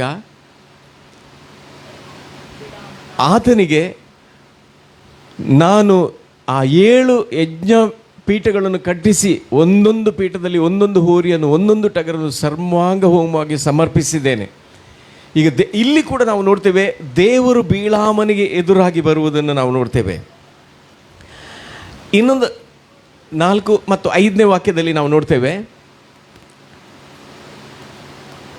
ಈಗ ಅಲ್ಲಿ ಹೇಳ್ತದೆ, ಯೆಹೋವನು ಬೀಳಾಮನಿಗೆ ಅವನು ಹೇಳಬೇಕಾದ ಮಾತನ್ನು ಕಲಿಸಿಕೊಟ್ಟು. ನೋಡಿ, ದೇವರು ಅಲ್ಲಿ ಬೀಳಾಮನಿಗೆ ಏನು ಹೇಳಬೇಕಂತೇಳಿ ಕೂಡ ದೇವರು ಕಲಿಸಿದ್ರಂತೆ. ಅದಕ್ಕೆ ಅವನು ಹೇಳ್ತಾನೆ ಏನಂತೇಳಿ ಹೇಳಿದರೆ, ಕೀರ್ತನೆಗಾರನು, ದೇವರೇ ನಿನ್ನ ಶುಭ ಕಾರ್ಯ ಆದ ಆತ್ಮನು ನನ್ನನ್ನು ಮಟ್ಟ ನೆಲದಲ್ಲಿ ನಡೆಸಲಿ, ಪವಿತ್ರಾತ್ಮನು ನನಗೆ ಕಲಿಸಲಿ, ಪವಿತ್ರಾತ್ಮನು ನನಗೆ ಬೋಧಿಸಲಿ. ಹಾಗಾಗಿ ಇಲ್ಲಿ ನಾವು ನೋಡ್ತೇವೆ, ಅನೇಕ ಸಾರಿ ಏನಂತೇಳಿ ಹೇಳಿದ್ರೆ, ಮಾತಾಡಲಿಕ್ಕೂ ದೇವರು ಹೇಗೆ ಮಾತಾಡಬೇಕು, ಯಾರಿಗೆ ಹೇಗೆ ಮಾತಾಡಬೇಕಂತೇಳಿ ಯಾರು ಕಲಿಸ್ತಾರೆ? ದೇವರು ಕಲಿಸ್ತಾರೆ. ನಾವು ಮಾತಾಡುವಾಗ ತಪ್ಪಾಗ್ಬೋದು, ಆದರೆ ದೇವರು ಕಲಿಸುವಾಗ ಅದು ತಪ್ಪಾಗುವುದಿಲ್ಲ. ಅಲ್ಲಿ ಹೇಳ್ತದೆ, ಅಲ್ಲಿ ಓಕೆ. ಇನ್ನು 16ನೇ ವಚನದಲ್ಲಿ ತಿರುಗಿ ನಾವು ನೋಡ್ತೇವೆ, ಅದೇ ಅಧ್ಯಾಯದಲ್ಲಿ 16ನೇ ವಚನ. ಯೆಹೋವನು ಬೀಳಾಮನಿಗೆ ಎದುರಾಗಿ ಬಂದು ಅವನು ಹೇಳಬೇಕಾದ ಮಾತನ್ನು ಕಲಿಸಿಕೊಟ್ಟು ನೀನು ಬಾಲಾಕನ ಬಳಿಗೆ ತಿರುಗಿ ಹೋಗಿ ಹೀಗೆ ಹೇಳಬೇಕು, ಹೀಗೆ ಹೇಳಬೇಕು.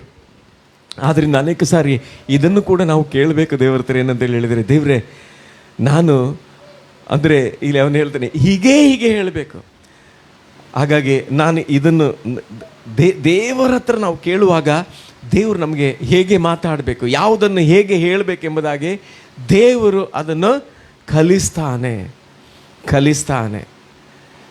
ಹಾಗಾಗಿ ಖಂಡಿತವಾಗಿ ನಾನು ನಂಬ್ತೇನೆ ಪ್ರಿಯರೇ, ದೇವರು ಎಷ್ಟು ಒಳ್ಳೆಯವರು ಅಂತೇಳಿ ಹೇಳಿದರೆ, ದೇವರ ಬಾಯಿಂದ ಬಂದಿರುವಂಥ ಯಾವ ಮಾತುಗಳು ಕೂಡ ನಿಷ್ಫಲ ಆಗುವುದೇ ಇಲ್ಲ. ಭೂಮಿ ಆಕಾಶಗಳು ಅಳಿದು ಹೋಗ್ಬೋದು, ಆದರೆ ದೇವರಿಂದ ಬಂದ ಮಾತು ಅದು ಅಳಿದು ಹೋಗುವುದಿಲ್ಲ ಎಂಬುದಾಗಿ ದೇವರ ವಾಕ್ಯದಲ್ಲಿ ಹೇಳ್ತದೆ. ಆದ್ದರಿಂದ ಇಲ್ಲಿ ನಾವು ನೋಡ್ತೇವೆ,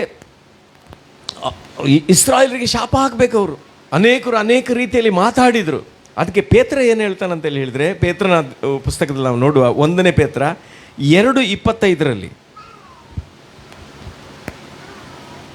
2:25 1 Peter chapter 2 verse 15. ನೀವು ಕುರಿಗಳಂತೆ ದಾರಿ ತಪ್ಪಿ 1 Peter 2 chapter 2 15 verse 15 15ನೇ ವಾಕ್ಯ. ನೀವು ಒಳ್ಳೆ ನಡತೆಯಿಂದ ಕೆಟ್ಟ ತಿಳಿಯದೆ ಮಾತಾಡುವ ಮೂಢ ಜನರ ನೋಡಿ, ಬಾಯನ್ನು ಮೂಢ ಜನರ ಬಾಯನ್ನು ನೀವು ಒಳ್ಳೆ ನಡತೆಯಿಂದ ನೀವು ಒಳ್ಳೆ ನಡತೆಯಿಂದ ಕಟ್ಟಬೇಕೆಂಬುದೇ ದೇವರ ಚಿತ್ತ.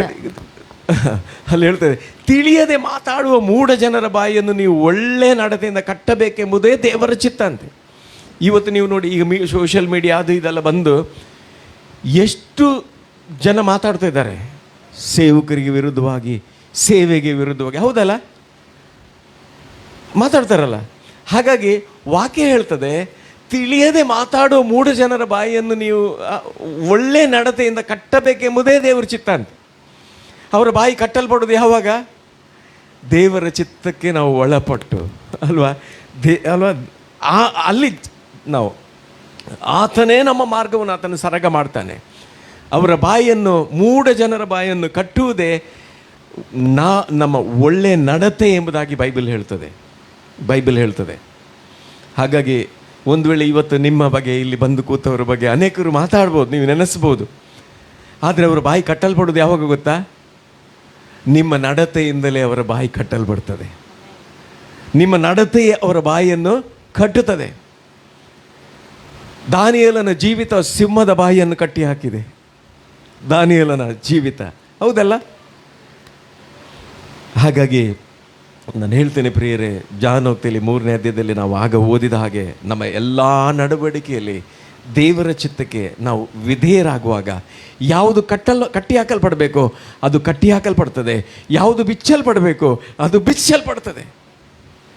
ಹಲ್ಲೆಲೂಯಾ. ಅದಕ್ಕೆ ನಾವು ಟೆನ್ಷನ್ ಮಾಡ್ಕೊಳ್ಬೇಕಂತ ಇಲ್ಲ. ನಮ್ಮ ಜೀವಿತವೇ, ನಮ್ಮ ನಡತೆಯೇ ಅಲ್ಲಿ ಏನು ಮಾಡ್ತದೆ ಅಂತೇಳಿ ಹೇಳಿದರೆ ಕಾರ್ಯ ಮಾಡ್ತದೆ. ಅದಕ್ಕೆ ಯೋಹಾನನು ಹೀಗೆ ಬರೀತಾನೆ, 1ನೇ ಯೋಹಾನ 2ನೇ ಅಧ್ಯಾಯ ಪತ್ರಿಕೆಯಲ್ಲಿ 17ನೇ ವಾಕ್ಯ, 1 John chapter 2:17.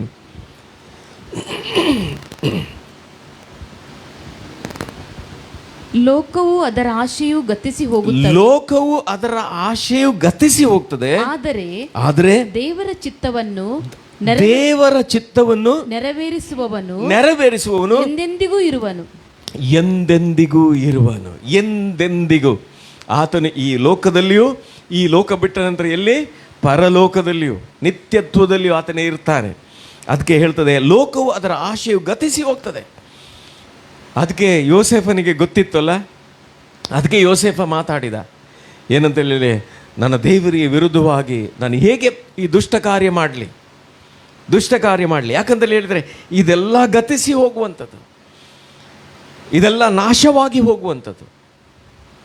ಆದ್ದರಿಂದ ದೇವರ ಚಿತ್ತವನ್ನು ನೆರವೇರಿಸುವವನು ಎಂದೆಂದಿಗೂ ಇರುವನು. ಹಾಗಾಗಿ ದೇವರ ಚಿತ್ತವನ್ನು ತಿಳ್ಕೊಂಡ ಯೋಸೇಫನ ಜೀವಿತದಲ್ಲಿ ನಾವು ನೋಡ್ತೇವೆ, ಅನೇಕ ಸಮಸ್ಯೆಗಳು ಎದುರಾದರೂ ಕೂಡ ದೇವರು ಅವನಿಗೆ ಮಾರ್ಗಗಳನ್ನು ಸರಾಗ ಮಾಡಿ ಒಂದು ಗುಂಡಿಯೊಳಗೆ ಅವನ ಮನೆಯವರೇ ಗುಂಡಿ ತೋಡಿ ಗುಂಡಿಗೆ ಹಾಕಿದರೂ ಕೂಡ ದೇವರು ಅವನನ್ನು ಸೆರೆಮನೆ, ನಾವು ನೋಡ್ತೇವೆ, ಅರಮನೆಗೆ ತೆಗೆದುಕೊಂಡು ಹೋಗಿ ಸಿಂಹಾಸನದಲ್ಲಿ ಕೂಡಿಸಿದ ದೇವರು. ಹಲ್ಲೆಲೂಯಾ ಅಲ್ವಾ? ಸಿಂಹಾಸನದಲ್ಲಿ ಅವನನ್ನು ಕೂಡಿಸಿದ್ರು ದೇವರು.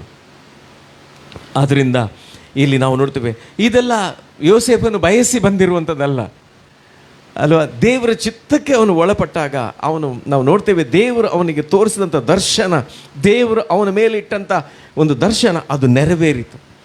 ಹಾಗಾಗಿ ಇಲ್ಲಿ ಒಬ್ಬೊಬ್ಬರ ಮೇಲೆ ಏನಂತೇಳಿ ದೇವ್ರ ಚಿತ್ತ ಇದೆ. ದೇವರು ನಿಮ್ಮನ್ನು ಎಲ್ಲಿ ಯಾವ ಹಂತಕ್ಕೆ ನಡೆಸಬೇಕೆಂಬುದಾಗಿ ದೇವರಿಗೆ ಆಲೋಚನೆ ಇದೆ. ಅನೇಕ ಸಾರಿ ನಾವು ಏನಾಗ್ತೇವೆ ಅಂತೇಳಿ ಹೇಳಿದರೆ, ಲೋಕದ ಆಶೆ, ಇಲ್ಲಿ ಹೇಳಿದ ಹಾಗೆ ಲೋಕವು ಅದರ ಆಶೆಯು ಗತಿಸಿ ಹೋಗ್ತದೆ. ಲೋಕದ ಆಶೆ, ಈ ಸಂಗತಿಗಳಿಗೆ ಒಳಗಾಗಿ ನಮಗೆ ಸಿಗಬೇಕಾದಂಥದ್ದು, ನಾವು ಪಡಿಬೇಕಾದಂಥದ್ದು ನಾವು ಏನು ಮಾಡ್ತೇವೆ ಅಂತೇಳಿ ಹೇಳಿದರೆ ನಾವೇ ಅದರಿಂದ ತಪ್ಪಿ ಹೋಗ್ತೇವೆ. ಅದಕ್ಕೆ ದಾವೀದನಿಗೆ ಗೊತ್ತಿತ್ತು. ಯಾಕಂದ್ರೆ ತಪ್ಪು ಮಾಡಲಿಲ್ವಾ? ಮಾಡಿದರೆ ನಾವು ನೋಡ್ತೇವೆ ತಪ್ಪು ಮಾಡಿದ ವ್ಯಕ್ತಿಗಳು ಕೂಡ ಇದ್ದಾರೆ ಇಲ್ಲಿ.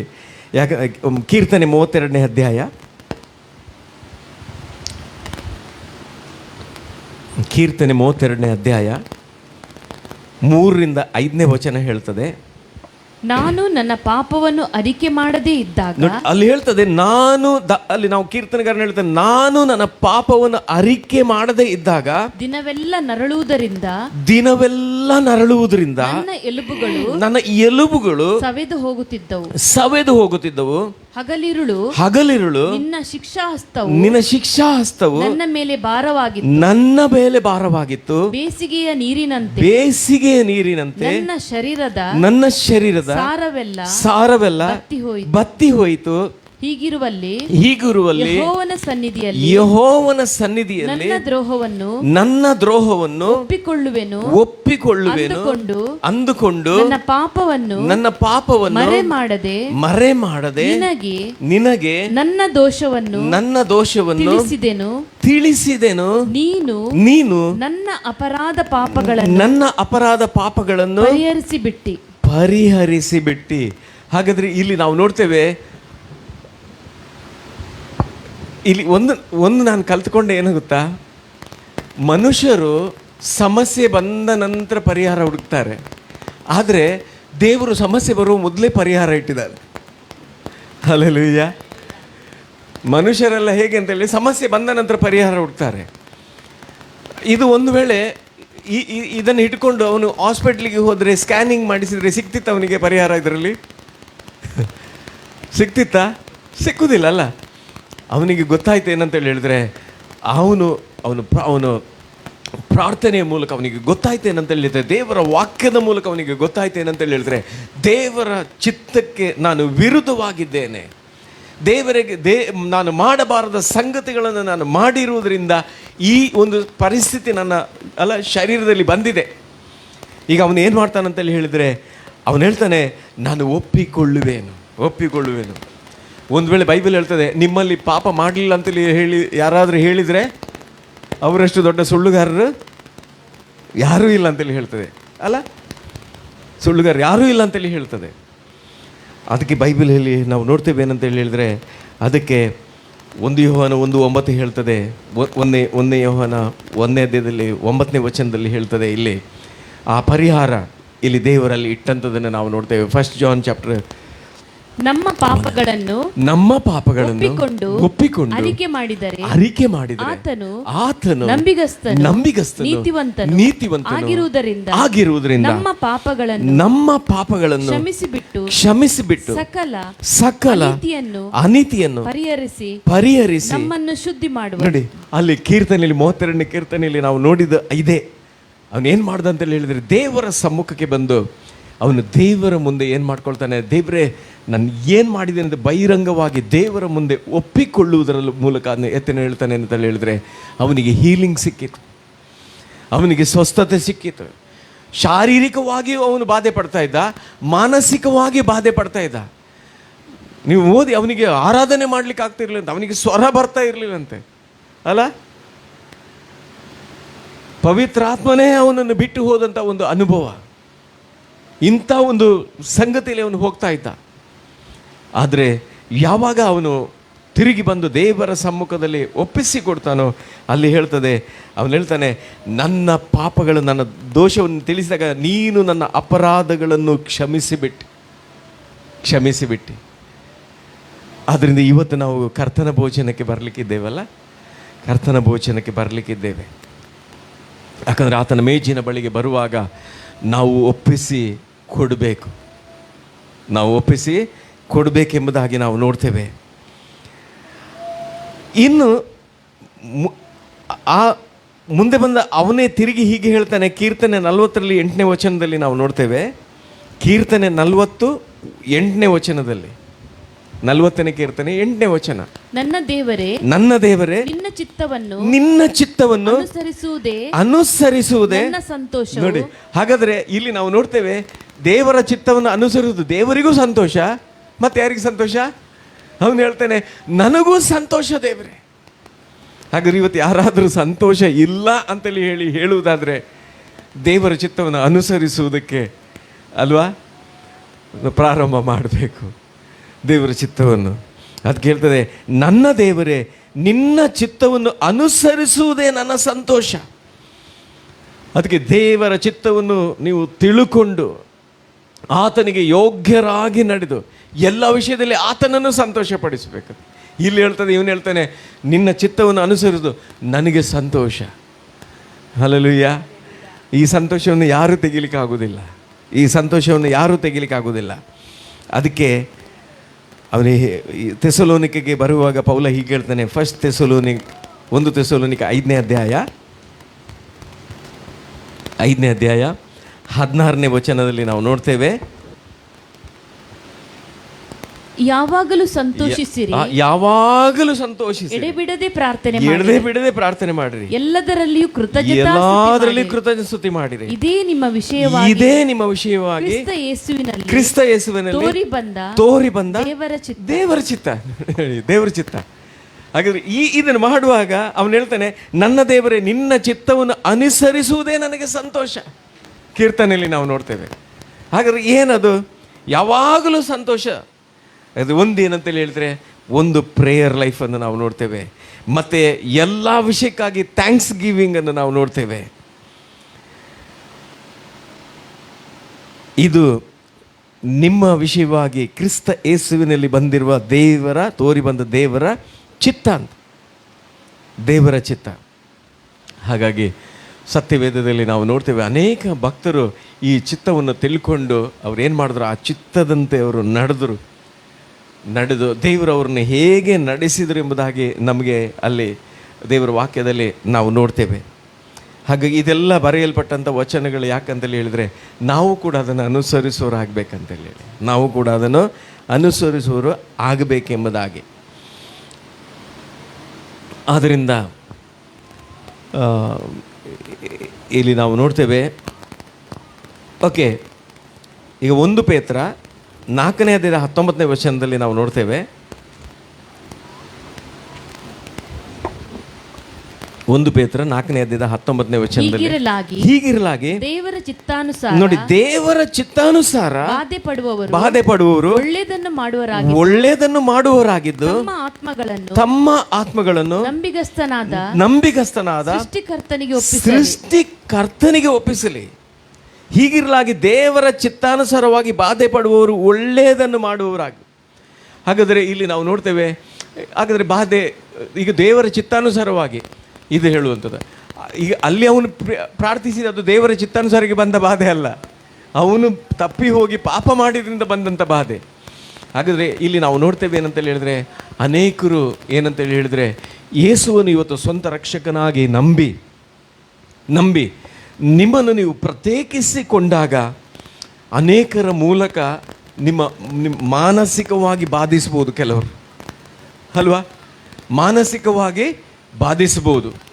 ಬೇರೆ ಬೇರೆ ವಿಧದಲ್ಲಿ ನಿಮಗೆ ಸಮಸ್ಯೆ ಕೊಡಲಿಕ್ಕೆ ಅನೇಕರು ಪ್ಲ್ಯಾನ್ ಎಲ್ಲ ಮಾಡ್ಬೋದು. ಅದಕ್ಕೆ ಬೈಬಲ್ ಏನು ಹೇಳ್ತದೆ ಏನಂತ ಹೇಳಿದ್ರೆ,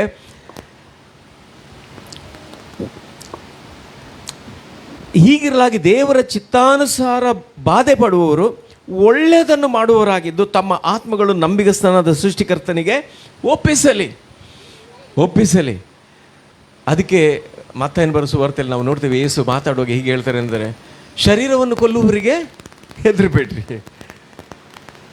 ನಿಮ್ಮ ಆತ್ಮಗಳಿದೆಯಲ್ಲ, ಆತ್ಮಗಳನ್ನು ಕೂಡ ನರಕಕ್ಕೆ ಕಳಿಸ್ತಾನಲ್ಲ, ಅವನಿಗೆ ಭಯಪಟ್ಟು ಅವನ ಚಿತ್ತಕ್ಕೆ ಒಳಪಟ್ಟು ನಡೀರಿ ನೀವು ಅಂತ ಹೇಳುವುದನ್ನು ದೇವರು ಹಾಕಿದೆ. ಮತ್ತಾಯದಲ್ಲಿ 5ನೇ ಅಧ್ಯಾಯದಲ್ಲಿ ನಾವು ನೋಡ್ತೇವೆ. ಅದಕ್ಕೆ ಇಲ್ಲಿ ಹೇಳ್ತದೆ ಏನಂತೇಳಿ, ನಮ್ಮ ಆತ್ಮಗಳನ್ನು ನಂಬಿಗಸ್ತನಾದ ಸೃಷ್ಟಿಕರ್ತನಿಗೆ ಒಪ್ಪಿಸ್ಬೇಕಂತೆ. ಯಾಕೆ ಹೇಳ್ತೇನೆ ಅಂತೇಳಿ ಹೇಳಿದರೆ, ಯೋಹಾನ ಬರೆಸುವ ವಾರ್ತೆ 19ನೇ ಅಧ್ಯಾಯ 30ನೇ ವಚನ ಹೇಳ್ತದೆ. ಯೋಹಾನ 19:30 ಸುವಾರ್ತೆ, ಯೋಹಾನ ಬರೆಸುವ ವಾರ್ತೆ 19ನೇ ಅಧ್ಯಾಯ ಯೇಸು ಆ ಹುಳಿ ರಸವನ್ನು ತಕೊಂಡ ಮೇಲೆ ಹುಳಿ ರಸವನ್ನು ತಕೊಂಡ ಮೇಲೆ ತೀರಿತು ಎಂದು ಹೇಳಿ ತಲೆ ಬಾಗಿಸಿ ಆತ್ಮವನ್ನು ಒಪ್ಪಿಸಿಕೊಟ್ಟನು. ಆತ್ಮವನ್ನು ಯಾರಿಗೆ ಒಪ್ಪಿಸಿಕೊಟ್ರು? ತಂದೆ ಆದ ದೇವರಿಗೆ ಒಪ್ಪಿಸಿಕೊಟ್ರಂತೆ. ಹಲ್ಲೆಲೂಯ. ಅದಕ್ಕೆ ಅಲ್ಲಿ ಅವನು ಹೇಳ್ತಾನೆ ಅಂದರೆ, ಹೀಗಿರಲಾಗಿ ದೇವರ ಚಿತ್ತಾನುಸಾರವಾಗಿ ಬಾಧೆ ಪಡುವರು ಒಳ್ಳೆಯದನ್ನು ಮಾಡುವರಾಗಿದ್ದು. ಯೇಸು ಏನಾದರೂ ಕೆಟ್ಟದ್ದು ಮಾಡಿದ್ರ? ಅಲ್ವಾ, ಒಳ್ಳೆಯದೇ ಮಾಡಿದರು. ನಾವು ನೋಡ್ತೇವೆ ಯೇಸುವಿಗೆ ಅನೇಕ ಮಾನಸಿಕವಾಗಿ ಅವರು ನಾವು ನೋಡ್ತೇವೆ ಅನೇಕ ಸಂಗತಿಗಳು ನಡೀತು.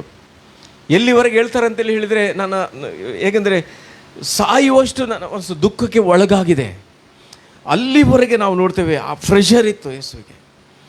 ಆದರೆ ಇಲ್ಲಿ ನಾವು ನೋಡ್ತೇವೆ ಒಳ್ಳೆಯದನ್ನು ಮಾಡುವರಾಗಿದ್ದು ತಮ್ಮ ಆತ್ಮಗಳನ್ನು ನಂಬಿಗಸ್ತನಾದ ಸೃಷ್ಟಿಕರ್ತನಿಗೆ ಒಪ್ಪಿಸಲಿ. ಯಾಕಂತೇಳಿ ಹೇಳಿದರೆ ಆತನು ಅದನ್ನು ಮಾಡಿ ತೋರಿಸಿದ್ದಾನೆ. ಇಲ್ಲಿ ಆತನು ಅದನ್ನು ಮಾಡಿ ತೋರಿಸಿದ್ದಾನೆ. ಹಾಗಾಗಿ ಹೇಗೆ ಅಂತೇಳಿ ಹೇಳಿದರೆ, ಲೂಕನ ಬರೆಸುವ 22ನೇ ಅಧ್ಯಾಯ,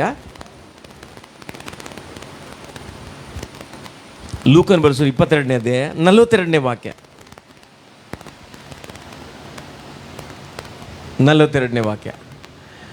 ಓಕೆ. ಮೊಣಕಾಲೂರಿ, ತಂದೆಯೇ ನಿನಗೆ ಇಷ್ಟವಿದ್ದರೆ ಈ ಪಾತ್ರೆಯನ್ನು ನನ್ನಿಂದ ತೊಲಗಿಸು, ಹೇಗೂ ನನ್ನ ಚಿತ್ತದಂತಲ್ಲ ನಿನ್ನ ಚಿತ್ತವೇ ಆಗಲಿ. ಅಲ್ವಾ, ನಿನ್ನ ಚಿತ್ತವೇ. ಇದೆಲ್ಲ ನಾವು ನೋಡಿದ್ದು ದೇವರ ಚಿತ್ತವ. ಹಾಗಾದರೆ ಅಲ್ಲಿ ನಾವು ನೋಡ್ತೇವೆ, ನಿನ್ನ ಎಲ್ಲ ನಡವಳಿಕೆಯಲ್ಲಿ ಆತನ ಚಿತ್ತಕ್ಕೆ ವಿಧೇಯನಾಗಿರು. ಇಲ್ಲಿ ನಾವು ನೋಡ್ತೇವೆ ತಂದೆಯ ಚಿತ್ತಕ್ಕೆ ನಮ್ಮ ಕರ್ತನಾದ ಯೇಸು ಕ್ರಿಸ್ತನು ವಿಧೇಯನಾಗಿರುವುದರಿಂದ ಇವತ್ತು ನಮಗೆ ರಕ್ಷಣೆ ಸಿಕ್ಕಿದೆ, ನಮಗೆ ಬಿಡುಗಡೆ ಸಿಕ್ಕಿದೆ. ಅದಕ್ಕೆ ಅಲ್ಲಿ ಯೇಸು ಅಲ್ಲಿ ಹೇಳುವಂಥ ಮಾತನ್ನು ನಾವು ನೋಡ್ತೇವೆ ಏನಂತೇಳಿ, ನನ್ನ ಚಿತ್ತವಲ್ಲ ನಿನ್ನ ಚಿತ್ತದಂತೆ ಆಗಲಿ. ಅದಕ್ಕೆ ಅವನು ಹೇಳ್ತಾನೆ, ಹೀಗಿರಲಾಗಿ ದೇವರ ಚಿತ್ತಾನುಸಾರವಾಗಿ ಬಾಧೆ ಪಡುವವರು ಅವ್ರು ಏನು ಮಾಡಬೇಕಂತೆ? ಒಳ್ಳೆಯದನ್ನೇ ಮಾಡಬೇಕಂತೆ. ಎಲ್ಲವೂ ಪಾಸಿಟಿವ್ ಆಗಿ, ನೆಗೆಟಿವ್ ಆಗಿ ತೆಗೆದುಕೊಂಡು ಆಗ ಏನಾಗ್ತದೆ ಅಂತೇಳಿ ಹೇಳಿದರೆ, ಅಲ್ಲಿ ನಾವು ನೋಡ್ತೇವೆ ಅದ್ಭುತಗಳು ನಮ್ಮ ಜೀವಿತದಲ್ಲಿ ನಾವು ನೋಡ್ತೇವೆ ಪ್ರಿಯರೇ. ಅದಕ್ಕೆ ಇನ್ನು ನಾವು ನೋಡ್ತೇವೆ. ಓಕೆ, ಇಬ್ರಿಯರಿಗೆ ಬರೆದ ಪತ್ರಿಕೆ 10ನೇ ಅಧ್ಯಾಯ 7ನೇ ವಚನದಲ್ಲಿ ನಾವು ಓದಿಕೊಳ್ಳುವಾಗ ಅಲ್ಲಿ ಹೇಳ್ತದೆ, ಇಬ್ರಿಯ 10:7, ಆಗ ನಾನು ಇಗೋ ದೇವರೇ ನಿನ್ನ ಚಿತ್ತವನ್ನು ನೆರವೇರಿಸುವುದಕ್ಕೆ ಬಂದಿದ್ದೇನೆ. ಈಗ ಅಲ್ಲಿ ಹೇಳುವಂಥ ಮಾತು, ನಿನ್ನ ಚಿತ್ತವನ್ನು ನಾನು ನೆರವೇರಿಸುವುದಕ್ಕೆ ಬಂದಿದ್ದೇನೆ. ಹಾಗಾದರೆ ಇಲ್ಲಿ ನಮ್ಮೆಲ್ಲರಿಗೂ ಒಂದೊಂದು ಜವಾಬ್ದಾರಿ ಇದೆ. ದೇವರ ಚಿತ್ತವನ್ನು ನಾವು ಏನು ಮಾಡಬೇಕು? ತಿಳ್ಕೊಂಡು ಅದನ್ನು ನಾವು ನೆರವೇರಿಸುವವರು ಆಗಬೇಕೆಂಬುದಾಗಿ ನಾವು ನೋಡ್ತೇವೆ. ಅದಕ್ಕೆ ಯೇಸು ಹೇಳಿದ್ದು, ನೀವು ಈ ಲೋಕದವರಲ್ಲ, ನಿಮ್ಮನ್ನು ನಾನು ಪ್ರತ್ಯೇಕಿಸಿದ್ದೇನೆ. ಹಾಗಾಗಿ ದೇವರ ಚಿತ್ತವನ್ನು ತಿಳ್ಕೊಂಡು ಆ ಚಿತ್ತ ಈ ಭೂಮಿಯಲ್ಲಿ ನೆರವೇರಬೇಕು. ಹೇಗೆ? ಈಗ ಉದಾಹರಣೆ ಇನ್ನೊಂದು ಮಾತನ್ನು ನಾವು ನೋಡುವುದಾದರೆ, ಮತ್ತಾಯ 6ನೇ ಅಧ್ಯಾಯ 10ನೇ ವಚನ ಹೇಳುತ್ತದೆ,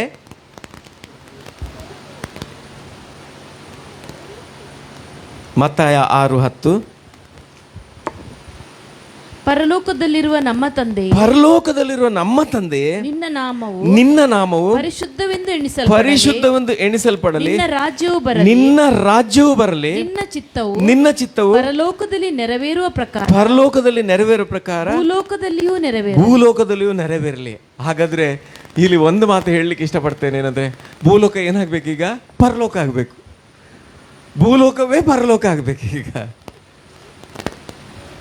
ಪರಲೋಕದಲ್ಲಿ ನಿನ್ನ ಚಿತ್ತ ನೆರವೇರುವ ಹಾಗೆ ಅಲ್ಲ, ಭೂಲೋಕದಲ್ಲಿಯೂ ನೆರವೇರಲಿ, ನಿನ್ನ ರಾಜ್ಯ ಬರಲಿ. ಹಾಗಾದರೆ ಇಲ್ಲಿ ನಾವು ನೋಡ್ತೇವೆ ದೇವರ ಚಿತ್ತ ಹೇಗೆ ನೆರವೇರುವುದು? ಈಗ ನಮ್ಮ ಮೂಲಕ ಈ ಭೂಲೋಕ ಕೂಡ ಏನಾಗಬೇಕಂತೆ? ಪರಲೋಕ ಆಗಬೇಕು. ಯಾಕಂದರೆ ಒಂದು ದಿನ ಬರ್ತದೆ, ಖಂಡಿತವಾಗಿಯೂ ದೇವರದನ್ನು ಮಾಡ್ತಾನೆ. ಹಲ್ಲೆಲೂಯ.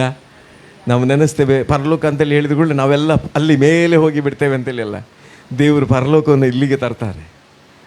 ಹಲ್ಲೆಲೂಯ. ಈ ಭೂಮಿಯನ್ನು ದೇವರು ಪರಲೋಕದ ಹಾಗೆ ದೇವರು ಸಂಪೂರ್ಣವಾಗಿ ಮಾಡಲಿಕ್ಕಿದ್ದಾನೆ, ಪರಿಪೂರ್ಣತೆಗೆ ದೇವರು ತರಲಿಕ್ಕಿದ್ದಾನೆ. ಅದಕ್ಕೋಸ್ಕರ ಸಭೆಯನ್ನು ತಾನು ಸ್ವರಕ್ತದಿಂದ ಸಂಪಾದಿಸಿಕೊಂಡು ವಾಕ್ಯ ನಾವು ನೋಡ್ತೇವೆ, ಕ್ರಿಸ್ತನೆಂಬ ಬಂಡೆಯ ಮೇಲೆ ತನ್ನ ಸಭೆಯನ್ನು ಆತನು ಕಟ್ಟಿದ ಉದ್ದೇಶ ಈ ಭೂಲೋಕ ಏನಾಗಬೇಕು? ಪರಲೋಕ ಆಗಬೇಕು. ಅದಕ್ಕೋಸ್ಕರ ನಾವು ಅಲ್ಲಿಗೆ ಹೋದ ನಂತರ ಅನುಭವಿಸಿದಲ್ಲ, ಪರಲೋಕವನ್ನು ಇಲ್ಲೇ ಅನುಭವಿಸಬೇಕು, ಇಲ್ಲಿ ಅನುಭವಿಸಬೇಕು. ಹಲ್ಲೆಲೂಯಾ. ಅದಕ್ಕೆ ಬೀಳಮ್ಮನ ಹೇಳ್ತಾನೆ ಏನಂತೇಳಿ ಹೇಳಿದರೆ, ಇಸ್ರಾಯೇಲರಿಗೆ ಶುಭವಾಗಬೇಕೆಂಬುದು ದೇವರ ಚಿತ್ತ. ಇವತ್ತಿಲ್ಲಿರುವ ನಿಮ್ಮ ಪ್ರತಿಯೊಬ್ಬೊಬ್ಬರಿಗೆ ನಿಮ್ಮ ಕುರಿತಾಗಿ ದೇವರಿಗಿರುವಂಥ ಒಳ್ಳೆ ಆಲೋಚನೆ ಶುಭವಾಗಬೇಕೆಂಬುದೇ ದೇವರ ಚಿತ್ತ. ಹಾಗಾಗಿ ದೇವರ ಚಿತ್ತಕ್ಕೆ ವಿರುದ್ಧವಾಗಿ ಯಾವುದೇ ಶಾಪಗಳಾಗಲಿ, ಯಾವುದೇ ಸೈತಾನನ ತಂತ್ರಗಳಾಗಲಿ ದೇವರ ಚಿತ್ತವನ್ನು ದಾಟಿ ಒಳಗೆ ಬರಲಿಕ್ಕೆ ಸಾಧ್ಯನೇ ಇಲ್ಲ. ಹಾಗಾಗಿ ಪ್ರಿಯರೇ, ನಾವು ನೋಡ್ತೇವೆ ಇಲ್ಲಿರುವ ನಮ್ಮ ಒಬ್ಬೊಬ್ಬರೊಳಗೆ ನಿನ್ನ ಚಿತ್ತ ನೆರವೇರಲಿ. ಆಗ ನಾವು ಹಾಡಿದೇವಲ್ಲ, ಪರಲೋಕ ಆತನ ಸಿಂಹಾಸನ, ಭೂಮಿ ಆತನ ಪಾದಪೀಠ ನಾವು ನೋಡ್ತೇವೆ. ಆದರೆ ದೇವರು ಇವತ್ತು ಏನು ಮಾಡಿದಾರೆ ಅಂತೇಳಿ ಹೇಳಿದರೆ, ನಮ್ಮ ಒಬ್ಬೊಬ್ಬರೊಳಗೆ ಆತನು ವಾಸ ಮಾಡಲಿಕ್ಕೆ ಆತನು ಬಯಸಿದ್ದಾನೆ. ಒಬ್ಬೊಬ್ಬರೊಳಗೆ, ಎಲ್ಲರೊಳಗೆ ಆತನು ಬಂದಾಗ ಇದೇ ಪರಲೋಕ ಅಲ್ವಾ, ಇದೇ ಪರಲೋಕ. ಅದಕ್ಕೋಸ್ಕರ ಒಂದು ಕ್ಷಣ ನಾವು ದೇವರ ಸಮ್ಮುಖದಲ್ಲಿ ಎದ್ದು ನಿಂತುಕೊಳ್ಳೋಣ. ಖಂಡಿತವಾಗಿಯೂ ನಾವು ತಿರುಗಿ ಹೇಳೋಣ, ಆಕಾಶ ನಿನ್ನ ಸಿಂಹಾಸನ, ಭೂಮಿ ನಿನ್ನ ಪಾದಪೀಠ. ದೇವರೇ, ಯಾಕಂದರೆ ನನ್ನನ್ನು ನೀನು ಆರಿಸಿಕೊಂಡದ್ದು ಇಲ್ಲಿ ಸ್ವರ್ಗ ಬರಬೇಕು.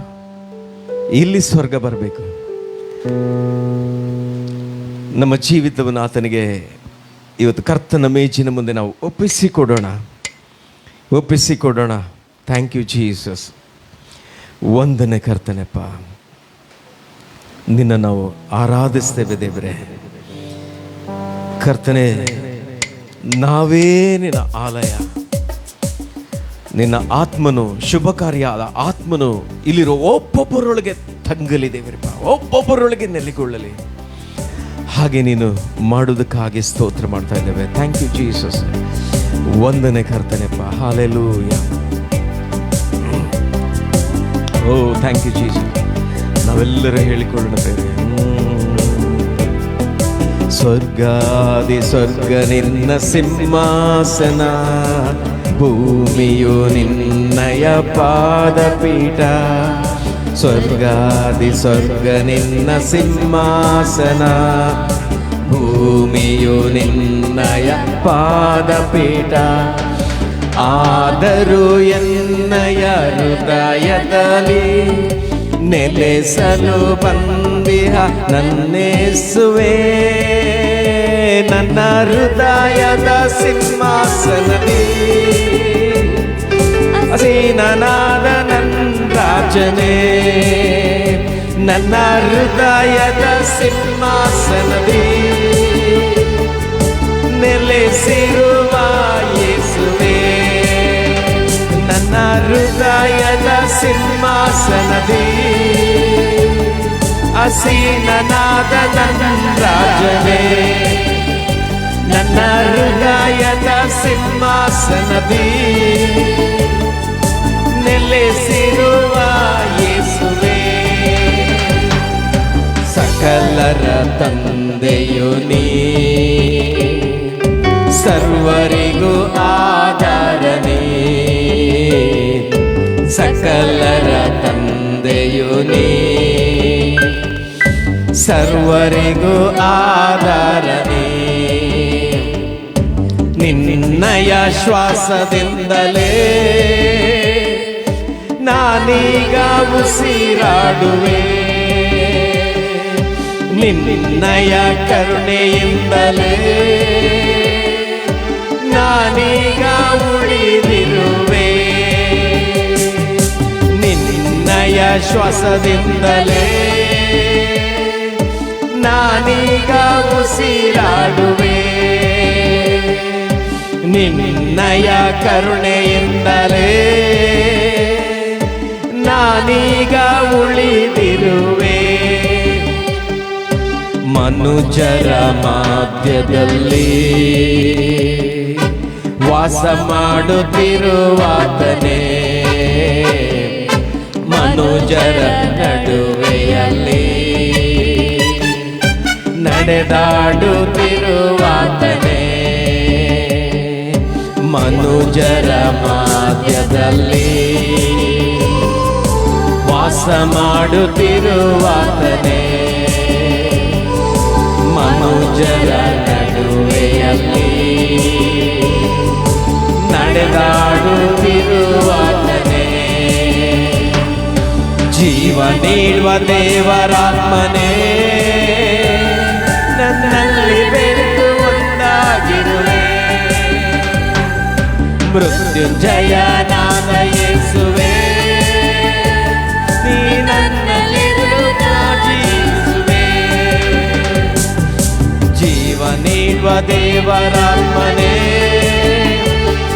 ನನ್ನಲ್ಲಿ ಬೆರೆತು ಒಂದಾಗಿರುವೆ, ಮೃತ್ಯುಂಜಯನಾದ ಯೇಸುವೆ,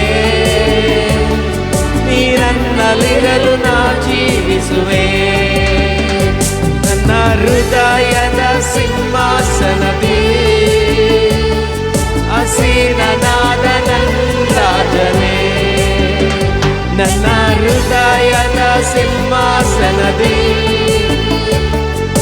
ನೆಲೆಸಿರುವ ಯೇಸುವೆ, ಸ್ತುತಿ ಸ್ತೋತ್ರಕ್ಕೆ ಘನಮಾನಕ್ಕೆ ಸರ್ವ ಮಹಿಮೆಗೆ ನೀ ಮಾತ್ರ ಯೋಗ್ಯನು, ಸ್ತುತಿ ಸ್ತೋತ್ರಕ್ಕೆ ಘನಮಾನಕ್ಕೆ ಸರ್ವ ಮಹಿಮೆಗೆ ನೀ ಮಾತ್ರ ಯೋಗ್ಯನು, ನನ್ನ ದೇಹವೇ ದೇವಾಲಯ, ಪವಿತ್ರಾತ್ಮರು ತಂಗುವಾಲಯ, ನನ್ನ ದೇಹವೇ ದೇವಾಲಯ, ಪವಿತ್ರಾತ್ಮರು ತಂಗುವಾಲಯ, ಹಾಲೆಲೂಯಾ ಹಾಲೆಲೂಯಾ ಹಾಲೆಲೂಯಾ.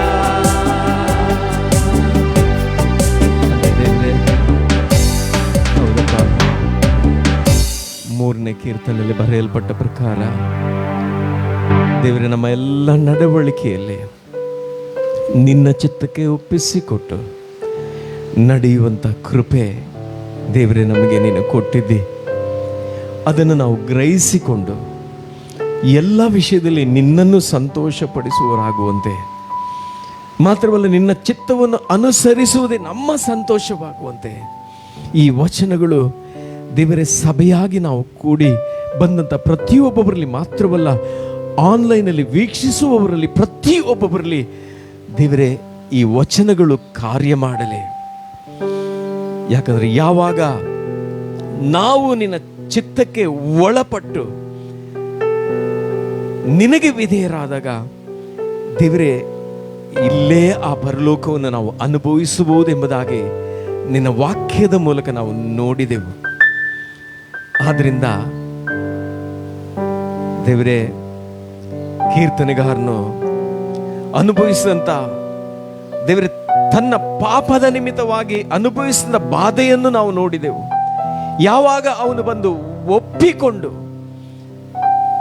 ದೇವರೇ ನಿನ್ನ ಮುಂದೆ ಅರಿಕೆ ಮಾಡಿದಾಗ ನೀನು ಅವನ ದೋಷವನ್ನೆಲ್ಲ ಹೌದು ಕತನೆಪ್ಪ ತೆಗೆದು ಹಾಕಿ ಅಪರಾಧಗಳನ್ನು ಪರಿಹರಿಸಿದೆ ಎಂಬುದಾಗಿ ನಾವು ನೋಡಿದೆವು.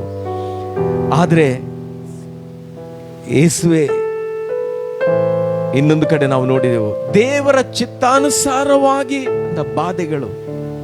ಆದರೆ ಬಾಧೆ ಪಡುವವರು ಯಾವಾಗಲೂ ಒಳ್ಳೆಯದನ್ನೇ ಮಾಡುತ್ತಾ ತಮ್ಮ ಆತ್ಮವನ್ನು ಸೃಷ್ಟಿಕರ್ತನಾದ ದೇವರಿಗೆ ಒಪ್ಪಿಸಿಕೊಡ್ಲಿ ಎಂಬುದಾಗಿ ಶಿಲುಬೆಯಲ್ಲಿ ನಾವು ನೋಡಿದೆವು. ಯಾಕಂದ್ರೆ ಒಪ್ಪಿಸಿಕೊಡುವಂತ ಒಂದು ಕ್ರಮ ಇದೆ. ಯಾಕಂದ್ರೆ ಅದು ಆತ್ಮ, ಅದು ದೇವರಿಂದ ಬಂದಿರುವಂಥದ್ದು. ಯಾಕಂದ್ರೆ ದೇವರು ನೀಡಿರುವಂತ ಆತ್ಮ, ಆ ಆತ್ಮವನ್ನು ತಿರುಗಿ ಆತನಿಗೆ ಒಪ್ಪಿಸಿಕೊಡ್ಲಿಕ್ಕಿದೆ ಎಂಬುದಾಗಿ ನಾವು ವಾಕ್ಯದಲ್ಲಿ ನಾವು ನೋಡಿದೆವು. ಆದ್ರಿಂದ ಇವತ್ತು ನಿನ್ನ ಮೇಜಿನ ಬಳಿಗೆ ನಾವು ಬರುವಾಗ ನಮ್ಮನ್ನು ಪರೀಕ್ಷೆ ಮಾಡಿಕೊಳ್ತೇವಪ್ಪ. ನಿನ್ನ ಚಿತ್ತಕ್ಕೆ ವಿರುದ್ಧವಾದ ಯಾವ ಸಂಗತಿಗಳು ಶಾರೀರಿಕವಾಗಿ, ಮಾನಸಿಕವಾಗಿ, ಆತ್ಮಿಕವಾಗಿ ಯಾವುದೇ ಸಂಗತಿಗಳಿದ್ರೂ ಕೂಡ ಯೇಸುವಿನ ನಾಮದಲ್ಲಿ ಅದೆಲ್ಲವೂ ತೆಗೆದು ಹಾಕಲ್ಪಡಲಿ. ಮತ್ತು ದೇವರೇ, ನಿನ್ನ ಚಿತ್ತವೇ ನಮ್ಮಲ್ಲಿ ಆಳ್ವಿಕೆ ಮಾಡಲಿ. ನಿನ್ನ ಶುಭ ಕಾರ್ಯದ ಆತ್ಮನು ನಮ್ಮನ್ನು ನಿತ್ಯವೂ, ಒಂದೇ ನೀನು ಬರುವವರೆಗೂ ಅಥವಾ ನಾವು ನಿನ್ನ ಬಳಿಗೆ ಬರುವವರೆಗೂ ನಿತ್ಯವೂ ನಮ್ಮನ್ನು ಮಟ್ಟ ನೆಲದಲ್ಲಿ ನಡೆಸಲಿ. ಯೋಸೇಫನನ್ನು ನಡೆಸಿದಂಥ ಶುಭ ಕಾರ್ಯದ ಪವಿತ್ರಾತ್ಮನೆ, ದಾನಿಯೇಲನನ್ನು ನಡೆಸಿದ ಓ ದೇವರಾತ್ಮನೆ, ನಮ್ಮೆಲ್ಲರನ್ನು ನೀನು ನಡೆಸು. ಸಭೆಯಾಗಿಯೋ ಆನ್ಲೈನ್ ನೋಡು, ಪ್ರತಿಯೊಬ್ಬೊಬ್ಬರನ್ನು ನಿನ್ನಗ ಹಸ್ತಕ್ಕೊಪ್ಪಿಸಿ ಕೊಡ್ತಾ ಇದ್ದೇನೆ ದೇವರೇ. ಸಭೆಗೆ ಹೌದು ಕತನೆಪ್ಪ, ಫಿಲಿಪಿ 4:19 ಹೇಳುವ ಹಾಗೆ ನಿನ್ನ ಪ್ರಭಾವದ ಐಶ್ವರ್ಯಕ್ಕೆ ತಕ್ಕ ಹಾಗೆ ಈ ಸಭೆ ದೇವರಪ್ಪ ನಡೆಸಲ್ಪಡಲಿ. ಹೌದು ಕತನೆಪ್ಪ, ಅನೇಕ ನಶಿಸಿ ಹೋಗುವಂತ ಜನರು ದೇವರಪ್ಪ, ನಿನ್ನನ್ನು ಅರಿಯದವರು ಇಲ್ಲಿ ಬಂದು ದೇವರೇ ನಿನ್ನನ್ನು ಕಂಡುಕೊಳ್ಳಲಿ, ರಕ್ಷಣೆಗೆ ಬರಲಿ. ನಾವು ನೋಡಿದೆವು, ಅದು ನಿನ್ನ ಚಿತ್ತವಾಗಿದೆ. ಆದ್ರಿಂದ ದೇವರೇ, ಸಭಾ ಪಾಲಕರನ್ನವರ ಕುಟುಂಬ ನಿನ್ನ ಕರಗಳಿಗೆ ಒಪ್ಪಿಸಿಕೊಡ್ತೇನೆ ದೇವರೇ. ಅವರು ಹೋಗುವಾಗ ಬರುವಾಗಲೆಲ್ಲ ನಿನ್ನ ಫೇವರ್ ದೇವರೇ, ನಿನ್ನ ದಯೆ, ನಿನ್ನ ಕರುಣೆ ಅವರ ಮೇಲೆ ಇರಲಿ. ಅವರೆಲ್ಲ ಅವಶ್ಯಕತೆಗಳನ್ನು ಪೂರೈಸಿ ನಡೆಸು. ಮತ್ತು ಈ ಸೇವೆಗೂ ನಂಬಿಕಸ್ಥರಾಗಿ ದೇವರೇ ಹೆಗಲು ಕೊಟ್ಟು ನಿಂತ ನಾಯಕರುಗಳನ್ನು ನಿನ್ನ ಹಸ್ತಕ್ಕೊಪ್ಪಿಸಿ ಕೊಡ್ತಿದ್ದೇನೆ ದೇವರೇ. ಅವ್ರನ್ನು ಕೂಡ ಆಶೀರ್ವದಿಸು. ಸಭೆಯ ಪ್ರತಿಯೊಂದು ಕುಟುಂಬಗಳು ದೇವರೇ ಆಶೀರ್ವಿಸಲ್ಪಡಲಿ. ಮತ್ತು ಯಾರ್ಯಾರ ಶರೀರದಲ್ಲಿ ದೇವರೇ ಯಾವುದೇ ವ್ಯಾಧಿಗಳು, ವೈರ್ಯ, ಯಾವುದೇ ಕಾರ್ಯಗಳಿದ್ರು ಯೇಸುವಿನ ನಾಮದಲ್ಲಿ ದೇವರೇ, ಹೇಗೆ ನೀನು ಆ ಕುಷ್ಠರೋಗಿಗೆ ಹೌದು ಚಿತ್ತ ಉಂಟು ಶುದ್ಧನಾಗು ಎಂಬುದಾಗಿ ಹೇಳಿದೆಯೋ, ನಿನ್ನ ಚಿತ್ತಾನುಸಾರವಾಗಿ ದೇವರೇ ಸಂಪೂರ್ಣವಾದ ಸ್ವಸ್ಥತೆ, ಬಿಡುಗಡೆಗಳು ಉಂಟಾಗಲಿ ಯೇಸು ನಾಮದಲ್ಲಿ. ನಮ್ಮ ಪ್ರಾರ್ಥನೆ ಕೇಳಿದ ಪ್ರೀತಿಗಾಗಿ ಸ್ತೋತ್ರ. ಯೇಸು ನಾಮದಲ್ಲಿ ಪ್ರಾರ್ಥಿಸಿ ಬೇಡಿ ಹೊಂದಿದೆವು ತಂದೆಯೇ. ಆಮೇನ್, ಆಮೇನ್, ಆಮೇನ್.